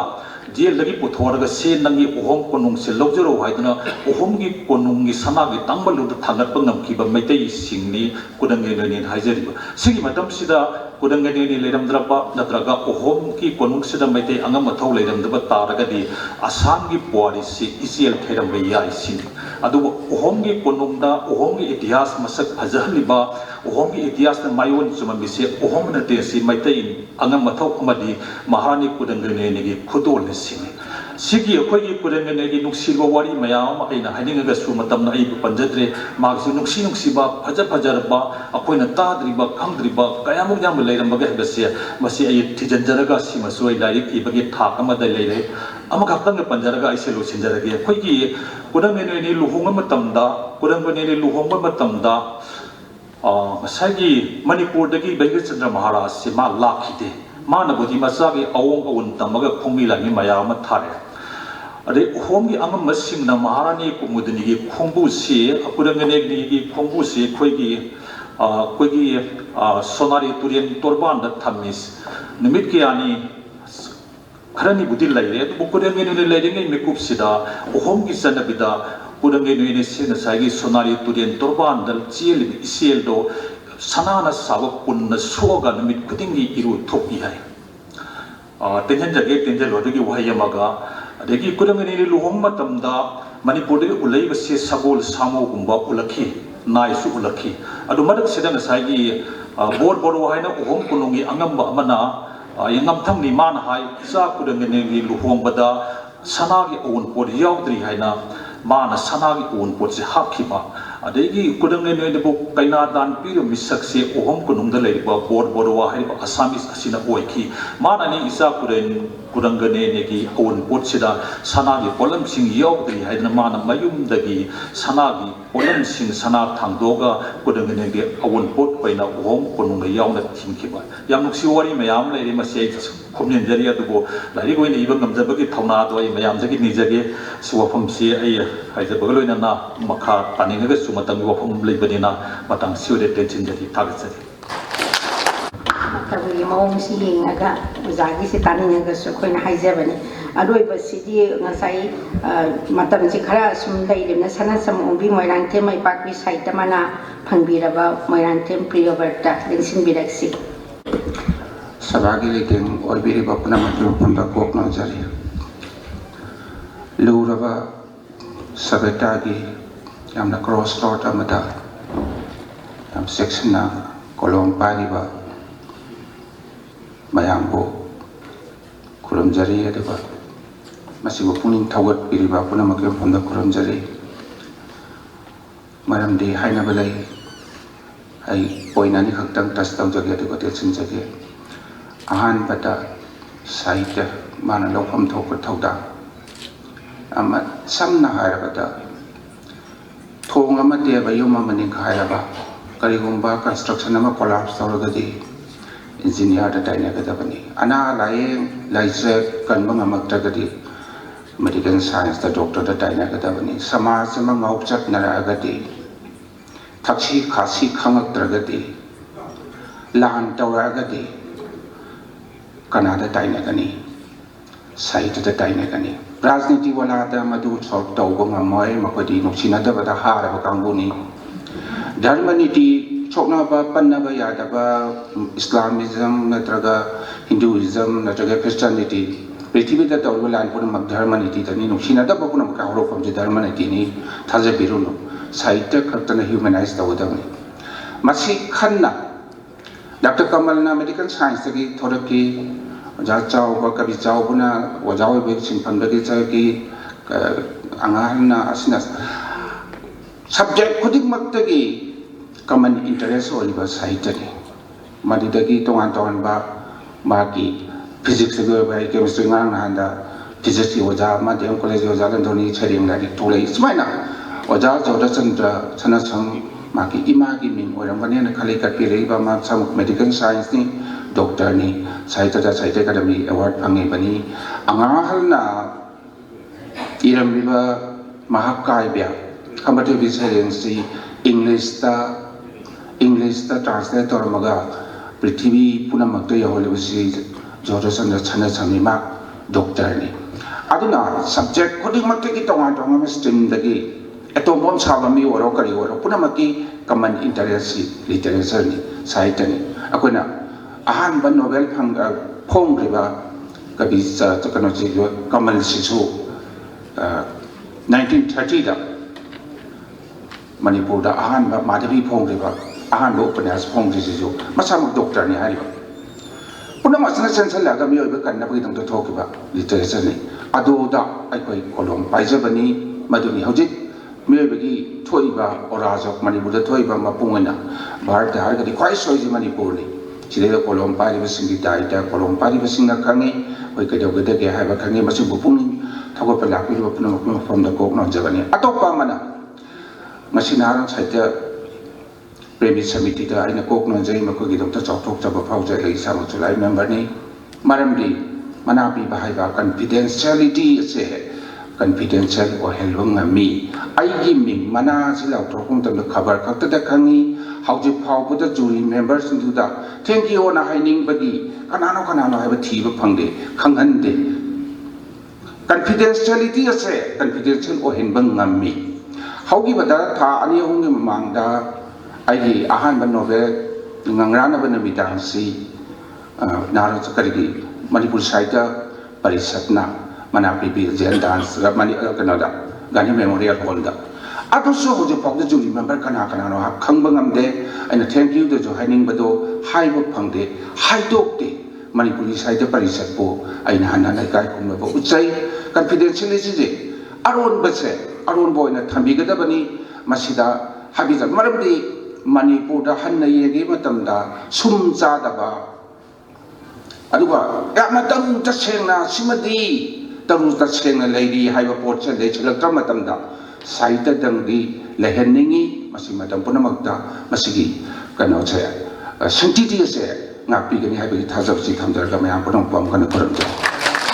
napi bagi warol thamjabasi atang asida loisinjare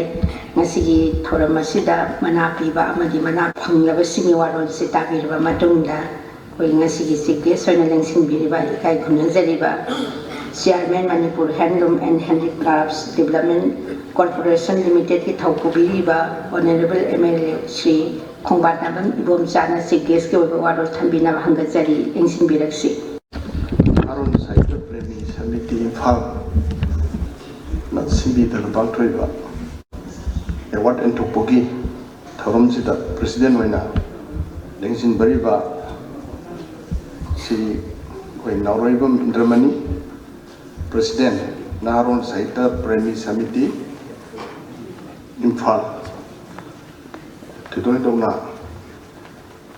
Kongno Mai Kai Kunbuchari Duga Daisda Lengsin Deliba Koi awardee sing Punna Kai Kunbuchari Dukumangda Lengsin Deliba Ibu sutapi batan biba ngamaba duka ngambirabi koi aiba ibi sing puno mopusu don kai kunbusari aduga invite sing loina na media gi marupang sing busu kai kunbusari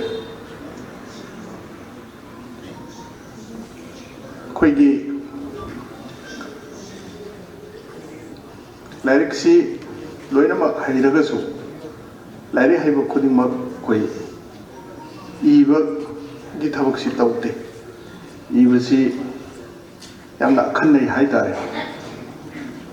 aduna khoina nawai lyric tamak pada sum thengna jar pada su koi ai vibe si gi quality si am to wale aduna poets are not made, poets are born. And koi kabi guys I the semblance hasn't been yadaba. Polok pada lutung da say adum bagya loksing sing duyarokwa adum ni gaina and hai and adugumba phadana wakhan koi khanda biraga koi society sida liba mayam sida yamna mid mai oibe aba yamna maru oiba adi gyan loksing mayam ama adi thokwa adugu mayam du ibiwa iraga thambiramba adu mayam punamuk subu khanghan biba ibasi masi koi mapa nai duna mamanyam badugumba contribution ni haina aigi maigi digi dumaina dum khanjai aigi thamoida aduna sigi sum tajaba kanda ngasagi sigum bayam maru oigraba khoigi samajibu gyan loksing pi doriba asumba afaba chawkhat palambenda mamai chunggadoriba adugumba contribution piriba Sumba ꯑꯣꯔꯒꯅꯥꯏꯖꯦꯁꯟꯁꯤꯡꯁꯤ ꯑꯩꯈꯣꯏꯒꯤ ꯄꯩꯁꯥꯒꯤ ꯀꯔꯤꯒꯤ ꯌꯥꯝꯅ ꯑꯋꯥꯕꯒꯤ ꯀꯔꯤꯒꯤ ꯃꯌꯥꯝ ꯑꯃ ꯃꯥꯌꯣꯛꯅꯕꯩꯁꯦ ꯑꯩ ꯅꯍꯥꯟꯃꯨꯛꯁꯨ ꯃꯃꯥꯡꯒꯤꯗ ꯌꯥꯎꯖꯕꯅꯤ ꯑꯗꯨꯗꯁꯨ ꯑꯗꯨꯝ ꯑꯩ ꯇꯥꯖꯩ ꯑꯗꯣ ꯑꯩꯒꯤꯗꯤ ꯑꯩꯅ ꯄꯥꯝꯖꯕꯁꯦ ꯑꯩꯈꯣꯏꯒꯤ ꯃꯅꯤꯄꯨꯔꯤꯁꯤꯡ ꯑꯗꯨꯒ ꯄꯥꯔꯇꯤꯀꯨꯂꯔꯂꯤ ꯑꯩꯈꯣꯏ ꯃꯩꯇꯩꯁꯤꯡ ꯑꯩꯈꯣꯏ ꯃꯌꯥꯝꯁꯤ ꯍꯥꯟꯅꯁꯨ ꯑꯗꯨꯝ ꯂꯥꯡꯐꯝ ꯐꯪꯗꯕ ꯑꯣꯏꯅ ꯑꯗꯨꯝ ꯂꯥꯛꯏ ꯑꯗꯣ ꯃꯁꯤ ꯑꯩꯈꯣꯏꯗ ꯈ꯭ꯋꯥꯏꯗꯒꯤ ꯍꯦꯟꯅ ꯑꯩꯈꯣꯏꯕꯨ ꯄꯥꯡꯒꯜ ꯁꯣꯟꯊꯍꯜꯂꯤꯕꯁꯤ ꯀꯔꯤꯅꯣ ꯍꯥꯏꯀꯥꯟꯗ ꯑꯩꯈꯣই ꯃꯌꯥꯝ ꯄꯨꯟꯗꯕꯁꯤ ꯑꯩꯈꯣꯏꯁꯤ ꯌꯨꯅꯥꯏꯇꯦꯠ ꯑꯣꯏꯗꯕ ꯌꯥꯝ ꯗꯤꯚꯥꯏꯗꯦꯠ ꯑꯣꯏꯕ ꯁꯤꯃꯇꯪꯒ ꯂꯩꯔꯝꯗ꯭ꯔꯒꯗꯤ ꯑꯃꯨꯛꯀ ꯍꯦꯟꯅ ꯃꯩꯇꯩꯁꯤꯡꯁꯦ ꯁꯤꯒꯤ ꯑꯩꯈꯣꯏꯒꯤ ꯃꯇꯤꯛ ꯃꯒꯨꯟ ꯍꯩꯁꯤꯡꯕ ꯊꯧꯅꯥ ꯂꯤꯡꯖꯦꯜ ꯁꯤꯡꯁꯦ ꯑꯃꯨꯛꯀ ꯍꯦꯟꯅ ꯍꯥꯏꯗꯤ ꯃꯉꯥꯜ ꯂꯩꯅꯤ ꯍꯥꯏꯕꯁꯤ ꯑꯩ ꯌꯥꯝꯅ ꯆꯦꯠꯅ ꯊꯥꯖꯖꯕꯅꯤ ꯑꯗꯨꯅ ꯑꯗꯨꯒ ꯂꯣꯏꯅꯅ ꯑꯩꯈꯣꯏꯒꯤ ꯄ꯭ꯔꯤꯊꯤꯕꯤꯒꯤ ꯃꯐꯝ ꯄꯨꯝꯅꯃꯛꯇ ꯂꯩꯔꯤꯕ ꯑꯩꯈꯣꯏ ꯃꯩꯇꯩꯁꯤꯡ ꯁꯤꯒꯤ ꯑꯩꯈꯣꯏꯒꯤ ꯏꯃꯣꯁꯅꯦꯜ ꯏꯟꯇꯤꯒ꯭ꯔꯤꯇꯤ ꯑꯃ ꯑꯩꯈꯣꯏ ꯁꯥꯒꯠꯄ ꯑꯗꯨꯒꯨꯝꯕ ꯏꯃꯣꯁꯅꯦꯜ ꯏꯟꯇꯤꯒ꯭रिꯇꯤ ꯂꯩꯇꯦ ꯍꯥꯏꯕ ꯅꯠꯇꯦ ꯂꯩ ꯑꯗꯨꯁꯨ ꯍꯦꯟꯅ ꯃꯄꯥꯡꯒꯜ ꯀꯟꯈꯠꯍꯟꯕ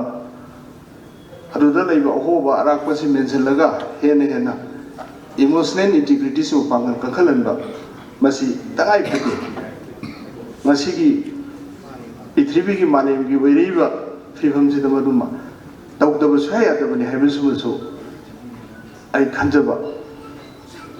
ꯑꯗꯨꯅ ꯑꯩꯅ MLA ꯑꯣꯏꯕꯁꯦ ꯃꯌꯥꯝꯁꯨ ꯈꯪꯕꯤꯕꯁꯨ ꯌꯥꯝ ꯌꯥꯎꯔꯝꯃꯅꯤ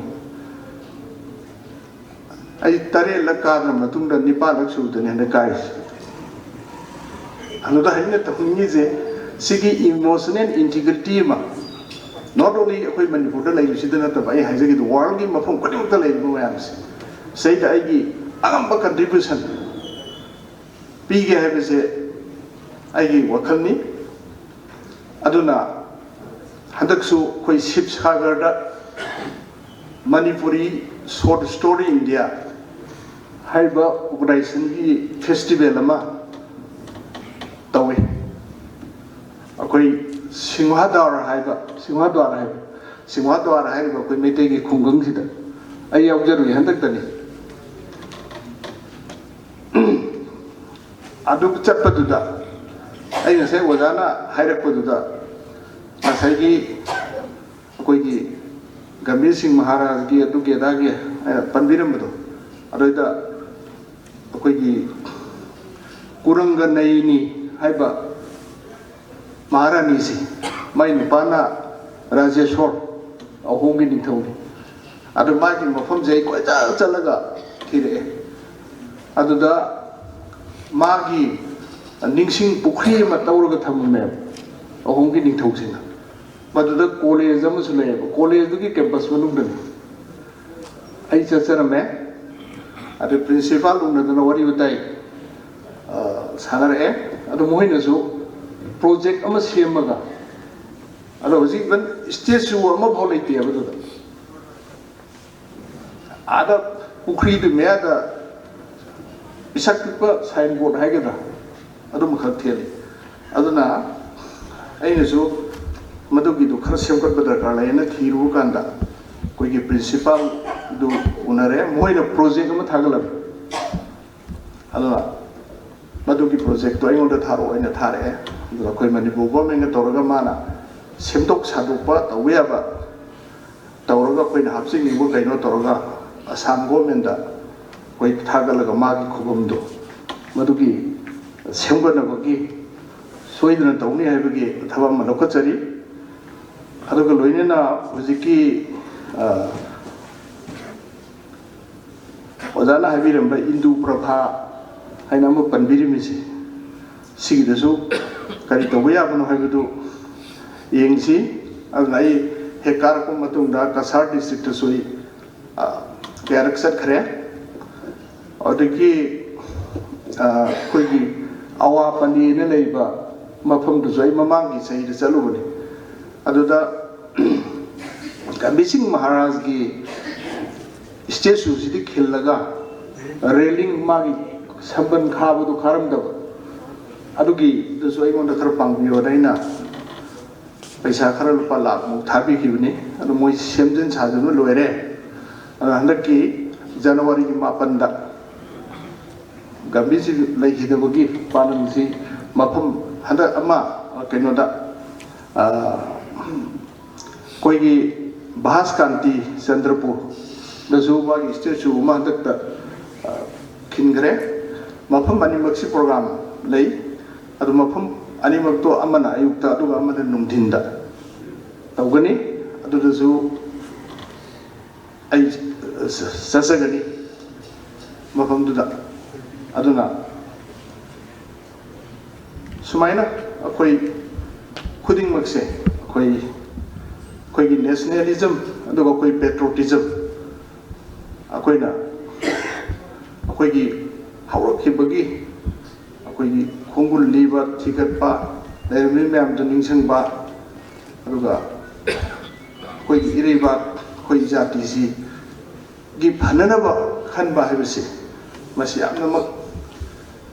tangai phadabani haibase mai thamjage ana ai khanjabada akoi mara yam ena ganba akoi amaga yanadabase aidi nationalism aduga patriotism si wat nara haina idin maina aingono phau maramdi kaigino bo akoi mioi ba amoina pokoda iraiba ki damakta thawai kat pangamagadi adugumba misakto madi sangna sarga karabani omor oirabani pokogi mahi yalabani hainaribani haidi iraiba ki damuktadi hijati ki damuktadi thawai kathokadamni haibagi phawsi lairibani masi mayam puno yanarabo wafumne yenaba leitro ado si mayam si di lairaga akoi si hiram khuding makta akoi si yenaba haitare aidi angang oringeda ai football sanajare ai India ki muhut sindaraga sanaroi aduda tongan ba country gi tongan balaipak ki manam sing du unnaba kanda hangnari si nang kanano akoi meitei ni noi leba kai dano noi script karino ari noi religion kaino sigi mayam si question sila aduna khoi gi oiba amana tawbuna sunni hebse khanjar kanda dai religion je isra mahi religion chale ado je agi ming ibada ngasi du su yaurmoi ai je siri yauri je henjal lomni ai di siri jo hapte mitei jo hapte meitai jo hapte karigi no hai kanda enaba si enaroi damne sine ai gi wakhan chai gi ai gi pamjabadu wani ko ai kanam ta da sine chume sine phai haijaba nati akoi gi yena droloi ba mitei haijira meitai haijira si akoi gi phaminaraga si hairis ko na haibra kana na mare yetino ado koi adum yene akoi iraiba phanamani ijati phanamani akoi jati phanamni de haine koi script ki matang da sudum yene thaina ina Manipur ki Congress ki General Secretary oi matam du Narasimha Rao na Prime Minister oi aduda koi delegation am jale Manipuri law ni pan suba schedule jala lo haibi matang sida aduda Narasimha Rao na noi di Manipuri law si nipan schedule chanba kanda kari haina chalhaningi haina haidi matam du ta maite law haibiu adu haibiu ata haibiu na demand tu talibu mayam marta tu ki matik divided oi aduna koi so koi ge ma adu haire adamana ka hai ke bo noi gi jati gi oi ba so gam na maru oi khroba matam sang tanra la ko demand ma pi ba kanda noi nasengi manungda noi khara amna harawa noi khara amna sawa sauningba pendaba masi kaido wi thon deino haiba question je hange ado da ina feel tawbada mana haisi noi ji onthokpa ni dako noi masen maktab ho mana bangam jodi ko ana hairam haibo oiram gadan khalle aina feel tawka aduna koi arigaidi koi jati ki oiba koi leiba ki oiba lakpo khangsidadi sai thawai bho kathokadamni haibudugi spirit ta koi arigai koi division ji leitana base masi honaminda ma phadara haibu je mai thamjage aduga aroibada aina thamjaning base 2023 की मे दगी कोई मणिपुर दा थोइबा violence सिने मरम मरगा मणिपुर दा लेबा कोई प्रजा में कोई अकर है वाद बंते याउरे in all walks of life labour लोइनो कनागी राजनीति ओला बिजनेस तोबा अरे सिनबां खुदिमुद लेबा पुनमक्सी हाकार लाउगे कोई अवाबा कोई मायोगनरे मसिदा कोई हुजिकती फानेमने दिंथरे 60-70% बहुत इंथरफ्राइने दुमाय खनजै अदुना सिगुम्बा कोई लेबा की ओइना कोई जाति की ओइना कोई अवाबा मायोगनबा मतम सिददी कोई वाखनजी तारे तारा थोंग खंदरगा कोई थबक तौमिनबा दरकार लै मरमती कइनबु ngasi thoiba violence sida akoi manipur gi indigenous people sing or particularly akoi meitei sing sigi logical conclusion se kai no hai kana akoi manipur gi ipa na ipuna thambiramba territory ngomkhai kaida madugi manungda tongan bai administration kai leitaba aduna maihurun dagi indigenous hoina leminara abasing du khata koi ingna tamna koi nungaya phana panma manipur ma adune ba koina pamduris aduna ngasi akoina face story ba situation sida adugumba akoina pami ba manipur do henna ba hona ba da akoi amum na kari kari daita lobo darkar lei siwa situation sida di कोई धर्म की खेनबा politics की खेनबा लनाई की खेनबा पुनम कोई थादो कांदा अमत ओइना लेमिनबा मथौ ताब्राइन खाली अन सिगुम मतमददी कोई पौरोमा my enemy's enemy is my friend आई येंगनबदुगी येंगनबदो आई मरुबनी हाइना मरुब थीबा अखोई की मिशन का खलंग ननबो कोनबो अदगी येंगनबसी कनानो हाइबसी फजना मसक खंगनबो कोनबो मसी यामना मथौ ताब्राइन खंजै अदुना सुबा सिचुएशन सिददी कोई यूनाइटेडली लेपा अदुगा कोई मरुब थीबा अदुगा हाइरिबा कोई लॉजिकल कंक्लूजन से कदमाई तोनो पोरकतगी हाइदारगदी कॉन्स्टिट्यूशन की मखादा constitutionally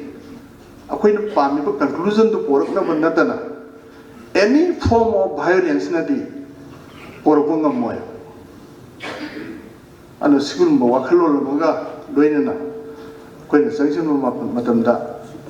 koina pamiba ni podo soidan tan bangangani aru lai violence su soidana loisilakani akoina bhab tamina ba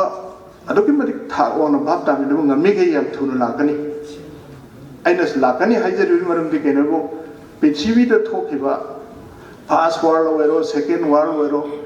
jat ki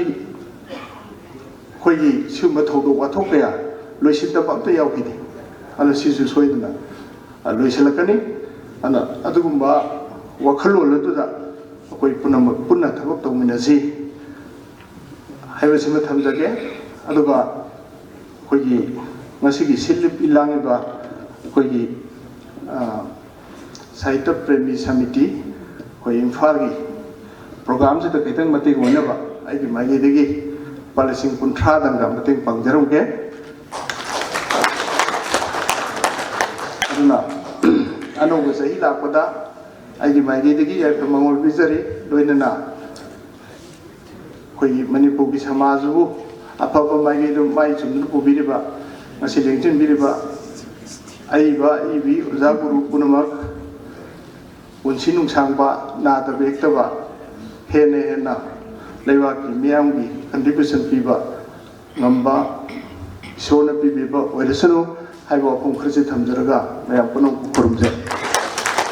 ꯊꯥꯒꯠꯆꯔꯤ ꯉꯁꯤꯒꯤ ꯆꯤꯐ ꯒꯦꯁꯀꯤ ꯋꯥꯔꯣꯜ ꯄꯤꯕꯤꯈꯤꯕ ꯈꯣꯡꯕꯥꯟ ꯇꯥꯕꯝ ꯏꯕꯣꯝꯆꯥ ꯏꯀꯥꯏ ꯈꯨꯝꯅꯖꯔꯤꯕꯕꯨ ꯑꯩꯈꯣꯏꯒꯤ ꯁꯃꯤꯇꯤ ꯑꯁꯤꯒꯤ ꯁꯤꯜ ꯂꯥꯡꯕꯁꯤꯗ ꯃꯇꯦꯡ ꯑꯣꯏꯅꯕ 30,000 ꯑꯃ ꯑꯩꯈꯣꯏꯒꯤ ꯄꯤꯕꯤꯒꯅꯤꯅ ꯂꯥꯎꯊꯣꯛꯑꯝꯕ ꯁꯃꯤꯇꯤꯒꯤ ꯃꯥꯏꯀꯩꯗꯒꯤ ꯅꯨꯡꯉꯥꯏꯕ ꯐꯣꯡꯗꯣꯛꯆꯔꯤ ꯃꯈꯥ ꯇꯥꯕ ꯑꯁꯤꯗꯤ ꯉꯁꯤꯒꯤ ꯊꯧꯔꯝ ꯂꯣꯏꯁꯤꯜꯂꯛꯄ ꯑꯁꯤꯗꯤ ꯅꯍꯥꯔꯣꯜ ꯁꯥꯍꯤꯇ꯭ꯌ ꯄ꯭ꯔꯦꯃꯤ ꯁꯃꯤꯇꯤ ꯏꯝꯐꯥꯜꯒꯤ ꯄ꯭ꯔꯁꯤꯗꯦꯟ ꯑꯣꯏꯅ ꯊꯧ ꯄꯨꯕꯤꯔꯤꯕ ꯉꯁꯤꯒꯤ ꯐꯪꯁꯟ ꯑꯁꯤꯒꯤꯁꯨ ꯄ꯭ꯔꯁꯤꯗꯦꯟ ꯑꯣꯏꯕꯤꯔꯤꯕ ꯅꯥꯎꯔꯦꯝꯕꯝ ꯏꯟꯗ꯭ꯔꯃꯅꯤꯅ ꯏꯀꯥꯏ ꯈꯨꯝꯅꯖꯔꯤꯕꯅ ꯉꯁꯤꯒꯤ ꯄ꯭ꯔꯁꯤꯗꯦꯟꯁꯤꯌꯦꯜ ꯑꯦꯗ꯭ꯔꯦꯁꯁꯤ ꯄꯤꯕꯤꯅꯕ ꯍꯪꯒꯠꯆꯔꯤ ꯂꯦꯡꯁꯤꯟꯕꯤꯔꯛꯁꯤ ꯏꯀꯥꯏ ꯈꯨꯝꯅꯖꯔꯤꯕ ꯅꯥꯎꯔꯦꯝꯕꯝ ꯏꯟꯗ꯭ꯔꯃꯅꯤ ngasi Naran Sahitya Premi Samiti Imphal award 5 nanthokpagi thoram sida me tamna lingsin biriba ikai kunazaraba Sri K Sibomsa Chairman Manipur Human Handicraft Development Corporation Limited jabu aham makadai ikai kunazari mathangda ngasi akogi Naran Sahitya Premi Samiti na pijaba award 5 award 5 sibu haralo limpirakuna lobiriba loinana asigi daiski leiti moina phambiriba award 5 bosu ai aham te kai kuno seri loinana mangding singbiriba tamdam ji sangai roba ai vi alangan ropang isi sim punamaku aham te kai kuno seri yamngai sumba kogi Naran Sahitya Premi Samiti na award traum doi anya kogi samiti na bijari kogi award se panglo sinte khare strict khara lei ba taw bo khara lei kogi mayam na khanabada param de kenoi bo award piga dori ba maming se masi khara sangai ba adugumba misak ama dakar oi na koina khanaba adun maram oirga ekoi si award se panglo sindaba the last koina last year haitare madude koina asamu menaketen kolomni sewa thayum di loksale maram da asamu menaketen che manipuri sahitya da yamna thudo hinum samnai gi misomya magi mengde koina kolomni sewa ma loksin bai si koi mas wena khanaraga madum koi loksalaga punna yawa traum doina koina samiti na bijeri kupsi segi sina yawa manga ta dana akhoi award se yam akangnawa rule makha de pe satase pini pinwa mi pi de pi ya da ground rule ma sema ani mioi khra kuina pithok jaraga madagi mo ground rule sidagi lai pya kama toge kana recommend toge ai si khana ra da lai ohum ka finance jury gi khagat pane finance jury sina mu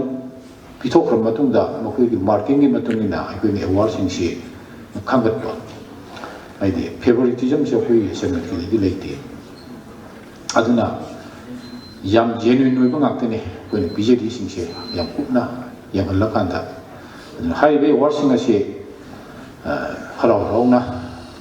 tengbirakna harau rauna lobiriba award sing akoi na samiti mai kai tegi tagat ko phundok sege aduna ai sang dingang je roige pani matam ji pung mari ta sale am thingel le om la pung mari ta sale aduna sigumba hoige award ki samiti ge award ye to pugi thorim sida masai de ki lengpira ga aji question lo ko pa ding dana pham dana hoige sabagi le ding oi piriba पुनमक्पु अइना कोई समिति की माइकैदगी हराव नुवाइबा थागतसबदु अइ फोंदोकजरि मफम खरसि थमजरगा अइ लोइसिनजगे अदुगा अरोइबदा कोई ngasiगी honourable MLA ना कोई सिनलांगदा मतें ओइनो बाइना लिसिंग कुंथ्रा का मतें पंगबिगनेना हाबिबसे मसी कोई कोई लेतना थागतसै अदु हराव नो कोई मोसिनजगे हाइ मुफुनि थमजरगा अइ तेसिनजगे मैम पुनक थागतसै अहम सेशन अनीसुब सेशनगी प्रेसिडेंट होना लिंसिनबीरिबा इकाई खुनजरिब नावेबम इंद्रमणिना प्रेसिडेंट को वारोल से थंबीबसि ताबिखिबगा लोइनना ngasiगी थौरम लोइसिलपसिदी मयामज थागत वाहि थंबीरनमगिदमक्ता नारोल साहित्य प्रेमी समिति की जनरल सेक्रेटरी ओना हौजौजिक थौपुरिबा डॉक्टर हुरेम तेंबाबु कौसिनजरी लिंसिनबिरगसि ओजा डॉक्टर हुरेम तेंबा पुमना पुकुरुजरी आई आम टेंशन जगे अयुक्तगी फमक्पगी मयाम से लोइना वानारमनी अहनब मकदा ngasiगी कोइना सथजरीबा कवि कीर्तन अमदी अवार्ड प्रेजेंटेशन प्रोग्राम असीगी अरोइबगी सेशन से असिदा दाइस द फंबिरिबा ngasiगी चीफ गेस्ट अथोइबा तिथि इकाई खुनजरीबा ओजा खुंबान ताबम मिबुमचा लमलाई केंद्र के एमएलए नी अदुगा लोइना Manipur Hindi clubs and cooperative private limited की चेयरमैन ओइनसु थौपुबी बनी ओजाबो कोइना ममांगा हाइजबदसु ओजाना सरु याबी की हातकसु कोइना हाइजबदा हराव हराव याबीदना मतम जाना लेंबिरकना ngasiगी थौरमसि मपुंग फानबी परगिदमक्ता सिंजलांगजरीबगी माइकैदगी हन्नाना थागतचरी अदुगा लोइनाना अखोइगी प्रेसिडेंट अखोइगी ओइजरगसु थागतबा यादे थौरम मपु ओइना लेंसिनबिबनिना ओजा नौरोइबम इंद्रमणिबु ngमखै लेतना थागतचरी अदुगा लोइनाना ngasiगी अवार्ड प्रेजेंटेशन सेरेमनी असिदा अवार्ड लौबिरिबा इकाई खुमनजरबा अवार्डी सिंह कोइना पिजरीबा सिगुंबा समिति की सही की अताबा मना मतुम येंथोकपसिदा कुमसी की अताबा अवार्ड मंगा लौबिरिबा अवार्डी मंगा अखोइगी माइकैदगी हराव हरावना लौबिबगिदमक्ता हन्नाना थागतचरी अदुगा लोइनाना यामना नुंगाइजबा मना अखोइगी अवार्ड डोनर्सिंग इमुंग मनुंगसिंग लोइनमक लाक्पिगी आई लोइन थेंगनाजहौई अवार्डी सिंह असीबु पुंगनिंग थौगतपिरिबा अदुगुंबा अवार्ड डोनर सिंगी इमुंग मनुंग पुमनमकपुसु सिंजलांगजरिबगी माइकैदगी हन्नाना थागतचरी अदुगा लोइनाना अखोइगी अवार्ड असी ओइननबो होनबदा समिति की अवार्ड कमिटी बु मतेंग पांगबिखिबा अखोइगी फाइनल रिव्यूअर सिंह अदुगा ग्राउंड लिस्ट सेंबिखिबा अखंगै सिंह अदुगा लाइक रिकमेंड तौबिरखिबा अखंगै पुमनमपुसु सिंजलांगजरिबगी माइकैदगी हन्नाना थागतचरी ngасai ओजा प्रियो बटना हाइबदु असेंग बमंगनी कोई समिति यारिंगे कॉन्फिडेंशियल से थमनबो होनजबनी अदुना अखोइ मरु मपांग लुना तिनबो भावता मोइना फनया महंगगसु अखोइना खबरदा न्यूज़पेपर दा अदुगा रेडियो दा टीवी दा लाउथोराकान खांगोना अदुम हाइरगा अखोइ मसी कीप तौनबा होनजबनी अदु मसी थंबा मतमदा मतेंग पांगबिरिबा अखोइगे ग्राउंड लिस्ट सेंबिबसिंग रिकमेंडेटर सिंह अदुगा फाइनल रिव्यूअर सिंह बो हन्नाना थागतचरी अदुगा लोइनाना ngasiगी असिगुंबा फंक्शन असी मपुंग फाना मतेंग पांगबिदना अखोइ समिति बु पुंग थौगतपिबा इनवाइटी सिंह मणिपुर की अइबाई बि पुंगनमकपुसु हन्नाना थागतचरी अदुगा ngасai अयुक की सेशन दा दाइस द लेंसन बिखिबा कोई चन्नबिगी मतुंगिना अखोइना हे कवि कीर्तन से अखोइ साहित्य परिषद की प्रेसिडेंट ने कल्चरल फोरम की प्रेसिडेंट ने नारोन साहित्य प्रेमी समिति की प्रेसिडेंट ने अहम सिना दाइस द फमगा कवि कीर्तन की थौरम से हे हौदोकजबा पांथोकजबनी अदुना ꯃꯗ ꯂꯦꯡꯁꯤꯟꯕꯤꯈꯤꯕ ꯏꯀꯥꯏ ꯈꯨꯝꯅꯖꯔꯤꯕ ꯃꯅꯤꯄꯨꯔꯤ ꯁꯥꯍꯤꯇ꯭ꯌ ꯄꯔꯤꯁꯠꯀꯤ ꯄ꯭ꯔꯦꯁꯤꯗꯦꯟ ꯑꯣꯖꯥ ꯂꯣꯡꯖꯝ ꯖꯣꯏꯆꯟꯗ꯭ꯔ, ꯀꯜꯆꯔꯦꯜ ꯐꯣꯔꯝ ꯃꯅꯤꯄꯨꯔꯒꯤ ꯄ꯭ꯔꯦꯁꯤꯗꯦꯟ ꯄ꯭ꯔꯣꯐꯦꯁꯔ ꯀꯣꯏꯖꯝ ꯁꯥꯟꯇꯤꯕꯂꯥ, ꯑꯗꯨꯒ ꯅꯍꯥꯔꯣꯜ ꯁꯥꯍꯤꯇ꯭य ꯄ꯭ꯔꯦꯃꯤ ꯁꯃꯤꯇꯤꯒꯤ ꯄ꯭ꯔꯦꯁꯤꯗꯦꯟ ꯑꯣꯖꯥ ꯅꯥꯎꯔꯣꯏꯕꯝ ꯏꯟꯗ꯭ꯔꯃꯅꯤꯅ ꯃꯇꯝ ꯆꯥꯅ ꯂꯥꯛꯄꯤꯗꯨꯅ ꯑꯌꯨꯛꯀꯤ ꯁꯦꯁꯟ ꯃꯄꯨꯡ ꯐꯥꯍꯟꯕꯤꯈꯤꯕ ꯑꯗꯨꯕꯨꯁꯨ ꯍꯟꯅ ꯊꯥꯒꯠꯆꯔꯤ꯫ ꯑꯗꯨꯒ ꯑꯌꯨꯛꯀꯤ ꯁꯦꯁꯟꯒꯤ ꯑꯩꯈꯣꯏꯒꯤ ꯑꯗꯩꯗ ꯑꯩꯈꯣꯏ ꯀꯕꯤ ꯀꯤꯔꯇꯟꯗ ꯁꯔꯨꯛ ꯌꯥꯕꯤꯈꯤꯕ ꯀꯕꯤꯁꯤꯡ, ꯁꯩꯔꯦꯡ ꯊꯤꯕꯤꯈꯤꯕꯁꯤꯡ ꯑꯩꯈꯣꯏ ꯃꯄꯨꯡ ꯐꯥꯅ ꯌꯥꯝꯅ ꯊꯋꯥꯏ ꯌꯥꯎꯅ ꯁꯔꯨꯛ ꯌꯥꯕꯤꯈꯤꯕ ꯄꯨꯝꯅꯃꯛꯁꯨ ꯊꯥꯒꯠꯆꯔꯤ꯫ ꯑꯗꯨꯒ ꯊꯣꯏꯗꯣꯛ ꯍꯦꯟꯗꯣꯛꯅ ꯀꯕꯤ ꯀꯤꯔꯇꯟꯒꯤ